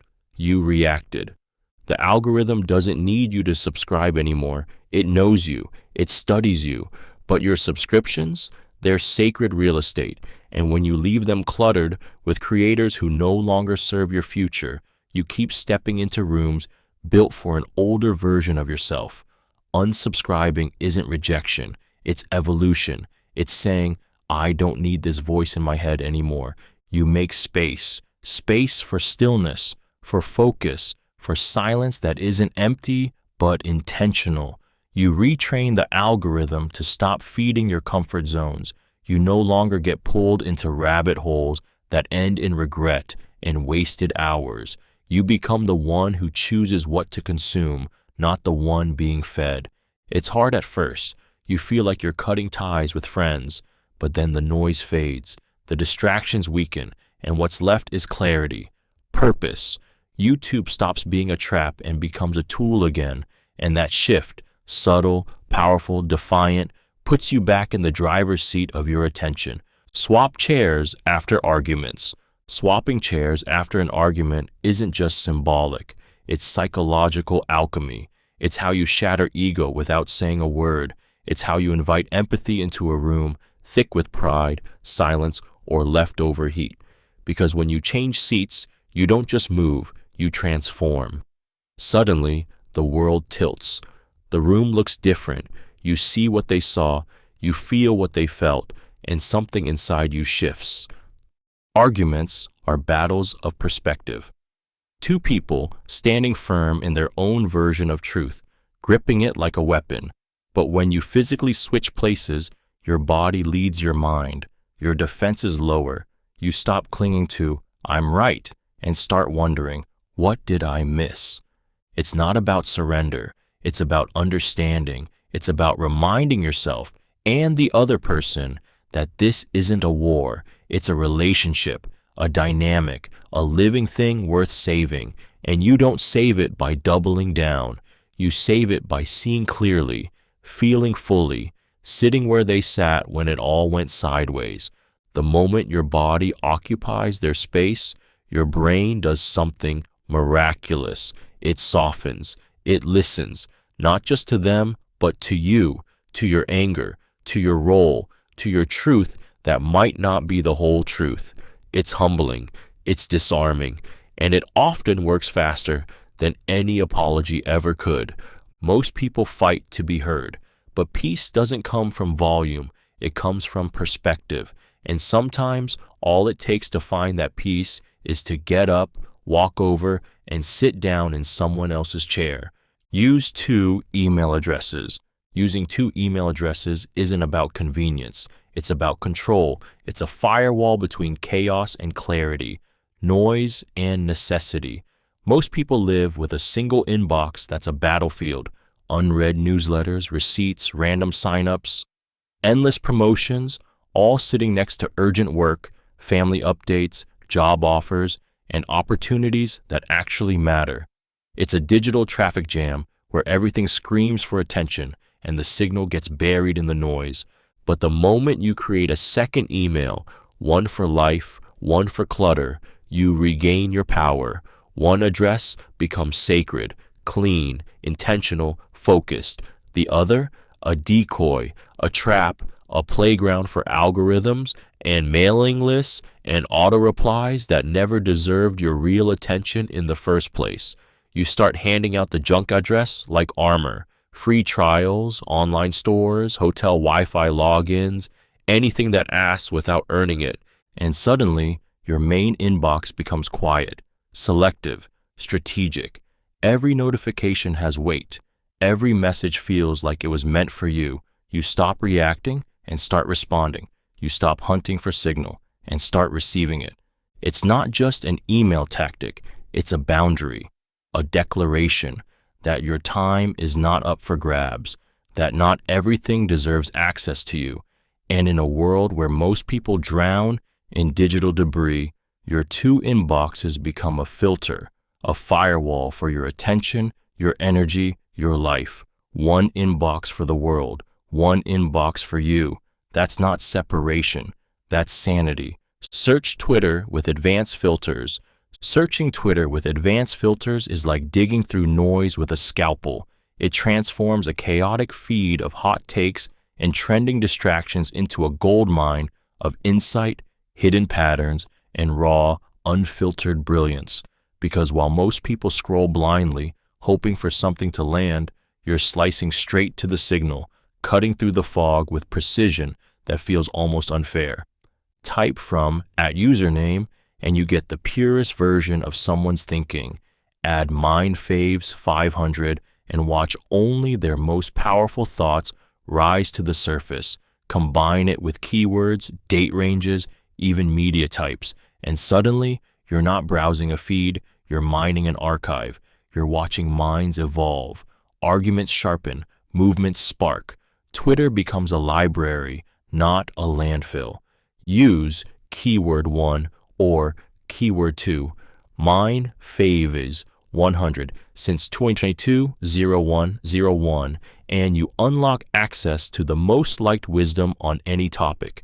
Startup secrets, writing tips, market insights, mental models. You stop listening to the loudest voices and start finding the smartest ones. And the best part, they don't even know you're learning from them. It's not about stalking. It's about studying, about building your own edge by tracking brilliance in real time. While others refresh the homepage, you're reverse engineering the minds shaping culture, tech, money, and ideas. And in a world where attention is currency, this kind of focus is wealth. Twitter isn't just a platform, it's a map, but only if you know how to search like someone who doesn't want noise. They want truth. Start with warm-up tasks. Starting with warm-up tasks is how you trick resistance into moving. It's the mental equivalent of cracking your knuckles before a fight. Small, low stakes, but necessary to wake up your will. Because the real enemy of productivity isn't laziness, it's inertia. And nothing breaks inertia like action, even if it's tiny. Most people make the same mistake every morning. They try to jump straight into their hardest task. They stare at it, dread it, procrastinate around it. The mind rebels because it hasn't built momentum yet. The engine's cold, but they're flooring the gas. That's why they stall. That's why they scroll. That's why they end the day wondering where their energy went. But when you begin with something simple, clearing your inbox, wiping your desk, renaming files, jotting down what you dreamed last night, you shift. Your hands move. Your mind catches up. Suddenly, you're not stuck anymore. You're doing. And doing, no matter how small, kills doubt. Warm-up tasks don't waste time. They unlock it. They tell your brain, we're in motion now. And from there, tackling the hard thing doesn't feel like a mountain. It feels like the next step. That's the secret high performers know. Flow isn't found. It's built. One tiny win at a time. You don't need to conquer the world before noon. You just need to flip the switch. And sometimes, all that takes is organizing your tabs, sending one email, or standing up and making your bed. Small moves, big momentum. That's how giants wake up. Track time like money for a week. Tracking your time like money for just 1 week is like shining a floodlight into the cracks of your life. You finally see where everything is leaking, because while you count every dollar, protect every expense, and check your bank app twice a day, your hours slip through your hands like dust. You say you don't have time, but the truth is you don't know where it's going. And what you don't track, you can't control. For 7 days, you log it all. Every scroll, every task, every quick check that turned into 45 minutes. Not to shame yourself, but to face yourself. You start seeing patterns, habits, holes. you realize the 30 minutes of aimless phone time each morning is costing you 3.5 hours a week, nearly half a workday. You notice that meetings you thought were just an hour really stole 2 when you count the lead up and recovery. The shock isn't in how much time you waste, it's in how little you need to change to reclaim control. One less scroll, one tighter boundary, one block of deep work where chaos used to live. Time, like money, multiplies when handled with care. It earns interest in focus, momentum, and peace. This 1 week becomes a mirror. You can't lie to it. And when you look at what you've spent, you ask the real question, was it worth it? After that, you don't need motivation. You have data, and data doesn't lie. It just points to the life you're building or the one you're wasting. Schedule meetings with 5-min buffers. Scheduling meetings with 5-minute buffers isn't about spacing time. It's about protecting sanity. It's a quiet revolt against the digital conveyor belt we call productivity, where one meeting ends at Euroswa and another begins at Eurosars, and your brain is expected to teleport instantly from one world to the next. But you're not a machine. You need space. You need breath. And those 5 minutes, they're not wasted. They're essential. They're the exhale after a hard conversation, the time to shake off one mood before stepping into another, the pause to collect your thoughts, realign your posture, grab a sip of water, or just stare at the wall and exist without having to perform. Without it, you carry mental residue from call to call, topic to topic, person to person, until you're drained and don't even know why. But when you build in buffers, something radical happens. You stop surviving your schedule and start commanding it. You show up sharper, calmer, more human. You reclaim the lost art of transitions, the quiet rituals that help your brain switch gears and your energy reset. Even your reputation changes. People notice your composure, your presence. You become the one who doesn't rush, doesn't flinch, doesn't crack under pressure. Why? Because you gave yourself time. In a world obsessed with squeezing every second, buffers are sacred. They're not delays, they're defense against burnout, against blur, against becoming someone who shows up everywhere and is fully present nowhere. 5 minutes, that's all it takes to reclaim yourself. Brush teeth with non-dominant hand. Brushing your teeth with your non-dominant hand seems pointless until the first time your brain stutters mid-motion and you realize something profound. You've been living on autopilot. Every morning, same movements, same routines, same neural loops. But the moment you switch hands, your brain wakes up. It has to. You're forcing it out of comfort and into consciousness. This isn't just about brushing. It's about rewiring. The non-dominant hand is clumsy, unsure, unfamiliar. It takes effort, focus, and that effort lights up neural circuits that usually stay asleep.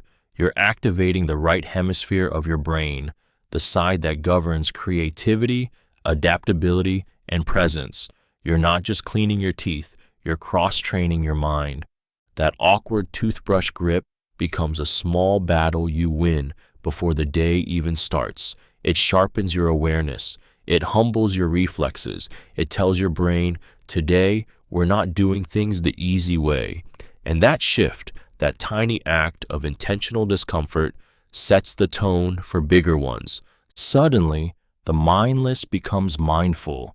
You start noticing how tightly you grip the handle, how your wrist moves, how your eyes track the mirror. You're not brushing teeth. You're learning, rewiring, becoming someone who chooses challenge instead of sleepwalking through comfort. It's 5 minutes of focused discomfort that echoes for hours, because when you teach your brain to adapt first thing in the morning, everything else, hard conversations, big tasks, bold moves, feels just a little more possible. One hand switch, one mindset shift, one ripple that rewrites your whole day. Create a waiting on task column. Creating a waiting on task column is like installing a second brain that refuses to forget. It's not just organization, it's psychological release, because nothing drains you faster than remembering things that aren't yours to move. That email you sent, that document you're waiting on, that person who said, "I'll get back to you."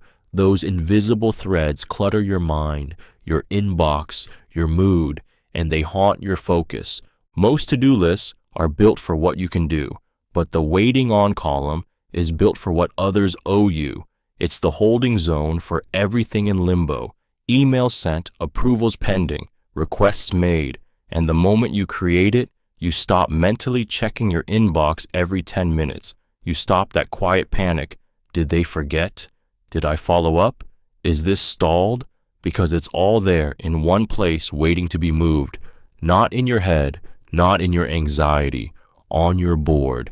It's also power, because when the time comes to follow up, you're not guessing. You're tracking. You're organized in a way that commands respect. You stop chasing. You start managing. You move through work like someone who doesn't miss details, who doesn't drop threads, who doesn't wait helplessly. You wait with purpose. This isn't a productivity tip. It's a mental freedom hack, because every waiting on you capture is a piece of energy you just took back. And the more you clear that space, the more focus you unlock for what actually moves the needle. Let others hold the ball. You just keep track. Say, "I'm experimenting with." Saying, "I'm experimenting with," is one of the most liberating phrases you can add to your vocabulary. It's the psychological escape hatch that silences perfectionism, lowers the stakes, and sets you free to try, fail, learn, and still feel powerful. Because the moment you reframe an action as an experiment, you remove the need to get it right. You're not proving yourself. You're exploring, testing, growing. Most people get stuck because they think every choice has to be a commitment. Every new habit, business idea, lifestyle shift, it has to work or they've failed. So they don't start. Or they start with fear already pulsing beneath the surface. But when you say, "I'm experimenting with waking up earlier," or "I'm experimenting with cutting out sugar," it shifts the energy. It gives you permission to observe without judging, permission to pivot without shame. This tiny linguistic twist changes how others respond to you too. You no longer invite scrutiny or critique. You invite curiosity. You're not presenting a finished product. You're showing a process. People respect that. They root for that. And more importantly, you do too. Saying, "I'm experimenting with," is like putting armor on your progress. You protect your effort from your own fear of failure. You turn fear into data, pressure into play, and over time, those experiments start stacking. They become habits, truths, identity. You look back and realize you weren't trying to change your life. You were just running a few tests, and those tests became everything. Use a memory palace.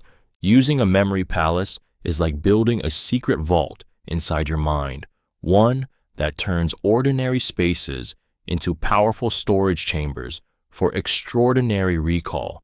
It's not fantasy. It's not magic. It's ancient science used by philosophers, poets, world champions of memory. And once you try it, you'll never forget anything the same way again. Your brain doesn't remember data. It remembers space, story, and emotion. That's why you can recall the layout of your childhood home, but forget the list you wrote this morning. The memory palace turns that truth into a weapon. You take a place you know, your house, your school, your walk to work, and assign information to the furniture, doors, corners, stairs. Suddenly, every room becomes a vault. Every object becomes a hook, and your mind becomes a museum of everything you once struggled to remember. Need to remember a speech, a list, foreign vocabulary, a sequence of steps? You don't just memorize, you visualize. You walk through the palace, step by step, retrieving the information exactly where you left it. And because it's tied to something physical in your memory, it doesn't fade. It burns in. At first, it feels surreal, like your brain just leveled up, but then it becomes normal, automatic. And while others panic under pressure, forget details, lose clarity, you walk through the palace calmly, retrieving what they dropped. Because you built it, room by room, word by word, and now your memory doesn't just serve you, it protects you. Use old gift cards as scrapers. Using old gift cards as scrapers isn't just a clever reuse. It's a quiet celebration of resourcefulness in a world drunk on disposability. It's the art of looking at something used up and realizing it still has purpose. That beat-up Starbucks card, that expired Visa gift card, they're not trash. They're tools, scrapers, lifesavers, hiding in plain sight. Think frost-covered windshields on freezing mornings, sticky residue from labels that won't budge, gunk wedged into the cracks of your keyboard, gum on your shoe, paint drips, phone screen bubbles, candle wax, tiny frustrations that whisper, you're not in control. But with one flick of that forgotten plastic square, you are. No scratches, no damage, just smooth, clean problem solving with something most people throw away. This hack isn't about convenience. It's about seeing value where others see waste. It's about becoming the kind of person who doesn't panic when things get messy, but finds a solution without spending a dime. That mindset, that muscle of creative utility, it builds self-reliance, and self-reliance is power. You stop rushing to buy the next fix. You stop being dependent on the new. You realize you already have what you need if you're willing to look differently. That's the real trick. The card in your junk drawer isn't dead, it's waiting. And once you use it to scrape off something stubborn, you'll never see it or yourself the same way again. Buy domains for ideas. Buying domains for your ideas is planting flags in a future that hasn't happened yet, but might. It's not about owning websites, it's about claiming territory. The moment an idea sparks in your brain, whether it's a product, a phrase, a movement, a business, you lock it in by buying the domain. You're telling the universe, this matters, I'm not letting it vanish. Most people let ideas float. They jot them in notes, they promise to return. But most ideas fade because nothing anchors them. They stay air. Buying the domain turns vapor into form. It gives the idea a name, a place, a digital seed with infinite potential. And it's not expensive. For the price of 2 coffees, you can buy a piece of creative real estate. Even if you never build it, the act alone changes something. It tells your mind, I take my thoughts seriously. And sometimes that's all it takes to keep going, to sketch, to plan, to share, to build. Domains are more than URLs. They're possibility, they're commitment, they're a quiet confidence that whispers, this could be something. You don't need a business plan. You don't need perfection. You just need the name and the courage to claim it. Because one day, someone else might think of it too. And when they do, you'll already be there, waiting, holding the digital deed to a future only you saw first. And that moment, that's when ownership becomes destiny. Do wall push-ups before speaking. Doing wall push-ups before speaking isn't about fitness. It's about rewiring fear into fuel. It's the fastest way to silence nerves, anchor your breath, and reclaim your body before your voice hits the air. Because when you're about to speak, on stage, in a meeting, on a call, your body turns against you.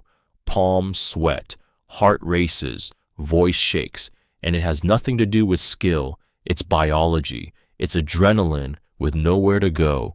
Wall push-ups give it somewhere. You drop into motion. You burn the chemicals before they burn you. 10 slow presses, controlled, deliberate. You shift out of your head and into your chest. You tell your body, we are not frozen. And suddenly, your hands stop trembling. Your mind stops spiraling. You breathe. It doesn't need to be a workout. This is about control. It's about grounding the storm in your limbs so it doesn't reach your mouth. You're not trying to get stronger. You're trying to get present. That microdose of exertion shakes off the fear. The pressure starts to feel like power. And that shift, that is what makes your voice carry different. You don't need to meditate. You don't need to rehearse it again. You just need 30 seconds. A wall, a little motion, a cue that tells your brain, we've got this. And when you walk into the room, into the camera, onto the stage, you're not guessing anymore. You're grounded, blood moving, shoulders relaxed, voice steady. You're not nervous, you're ready, and everyone feels it. Write without backspace. Writing without using backspace is an exercise in raw expression, messy, unfiltered, alive. It's not about perfection, it's about breaking the chain that chokes every idea before it can breathe. Because the backspace key is fear, it's second guessing. It's the hand that pulls your voice off the page before it even lands. Most people don't write, they rewrite mid-sentence. They interrupt themselves. They try to polish thoughts that haven't even fully formed. And what's left? A stuttering document full of false starts, broken rhythm, half-spoken truths. The backspace doesn't just delete letters, it deletes momentum. It keeps you locked in the loop of not good enough. But when you remove that option, when you force yourself to keep going, no matter how clumsy the sentence or crooked the thought, you unlock something primal. You get to the core of what you actually want to say. The speed takes over, the words spill out, and in that chaos, something beautiful begins to form, something real. You'll see typos, you'll cringe at grammar, but you'll also feel something you've never felt before: velocity, freedom, flow, and that is what you need to find the truth underneath the polish, the honesty beneath the edit. Later, you can fix. Later, you can sculpt. But in the beginning, you write like the page is on fire. No breaks, no backspace, just you, flying forward with nothing to hold you back. Because the best writing doesn't come from careful erasure.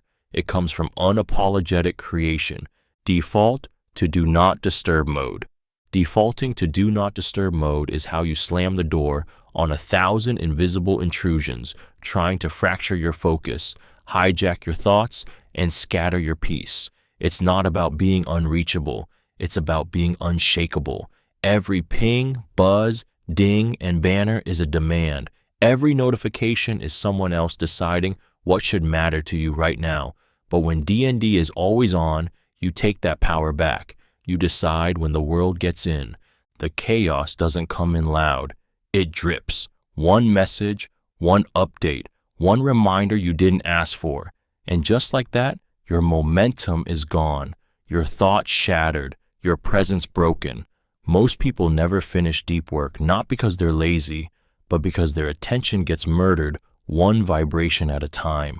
When Do Not Disturb is your default, silence becomes your baseline.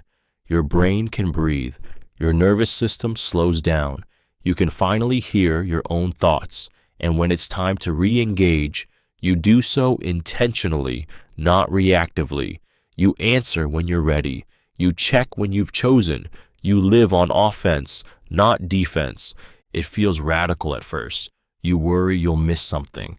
But what you miss in noise, you gain in clarity, in presence, in power. Because the most focused people aren't the ones with more willpower. They're the ones who've protected their environment. And that toggle, that simple switch to D&D becomes your shield in a world begging to distract you. Use Google Flight's map view. Using Google Flight's map view is like holding a globe in your hands, but with prices attached. It's the moment travel stops being a dream and starts becoming strategy. Most people search for flights by typing in where they think they want to go. They box themselves in. They chase one destination. But the map view, it flips the script. It asks a more powerful question. Where can I go for what I have? You enter your dates, you zoom out, and suddenly the entire world lights up with options, prices, routes, escape plans. Paris, cheaper than expected. Lisbon, a steal. Tokyo, not now. But look at that Bali deal. It turns wanderlust into a treasure hunt. It shows you the hidden doors, and sometimes the destination finds you. It's not just about saving money. It's about expanding your world. It's about realizing you're not stuck, that there are always more places, more paths, more possibilities than you've been told. The map doesn't care where your friends are going or what's trending on Instagram. It shows everything. And in a single scroll, you feel your sense of freedom expand. The map view turns passivity into power. You stop waiting for the perfect time or affordable flight to show up in your inbox.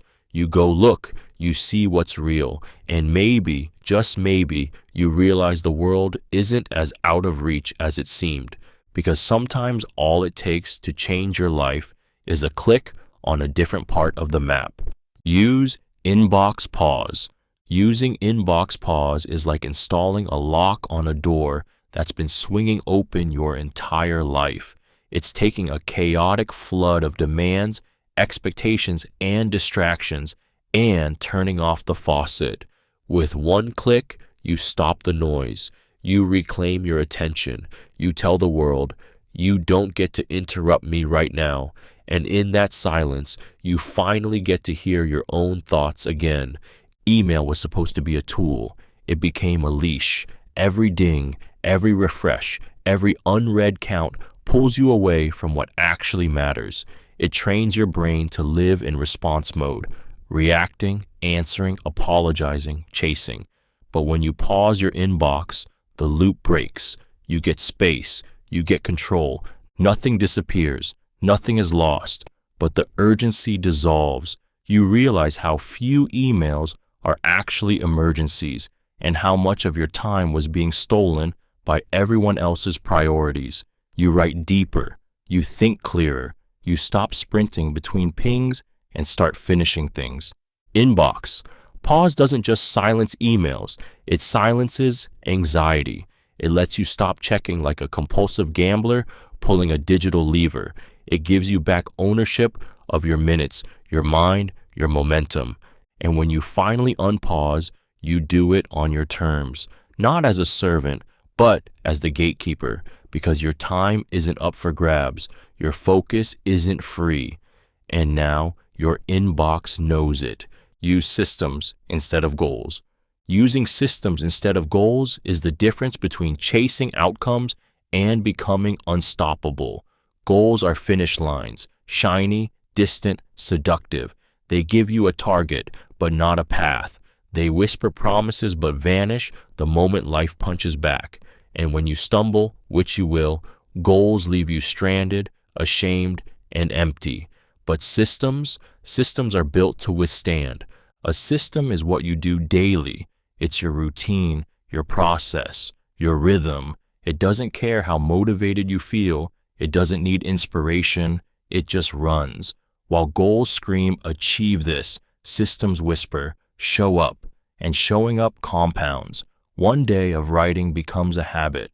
One workout becomes identity. One cold shower becomes proof that you can choose discomfort. Goals live in the future. Systems live in now. And that's what makes them powerful. You don't wait to be ready. You don't wait for the finish line to feel proud. You execute the system, and it builds you in real time. Stronger, sharper, more disciplined. Even when you miss a day, the system doesn't break. You don't fail. You just keep going. People set goals and disappear. But the ones who build systems, they transform slowly, quietly, permanently. Because a goal is about what you want. A system is about who you become. And becoming doesn't need a deadline. It needs a pattern. When you use systems, you don't rise to your goals. You rise to your standards. And those standards carry you long after motivation fades. That's not a hack. That's evolution. Keep a new things tried log. Keeping a new things tried log is not just about memory. It's about momentum. It's a record of courage, a living list that says, I did something unfamiliar and I survived. In a life that often drifts into repetition, routine, and comfort zones dressed as stability, this log becomes proof that you're still alive, still curious, still becoming. Most people don't realize how much they avoid the new. They eat the same meals, talk to the same people, walk the same routes, think the same thoughts. Days blend, weeks disappear, and then one morning they wake up wondering where their edge went. But when you log every new thing, no matter how small, you wake up your life again. You see risk not as danger, but as movement. It could be trying a strange fruit, talking to someone you wouldn't usually talk to, reading a book outside your genre, taking a different street home, cold shower, new app, salsa class. Doesn't matter. The point isn't how big the thing is. The point is that you did it, and you wrote it down. That writing is the ceremony. It locks it in. It turns an action into identity. And when the page fills, day by day, line by line, you don't just remember what you did. You remember who you are, someone who dares, someone who moves, someone who doesn't let the calendar decide whether life stays interesting. You want confidence? You want stories? You want change? Keep the log.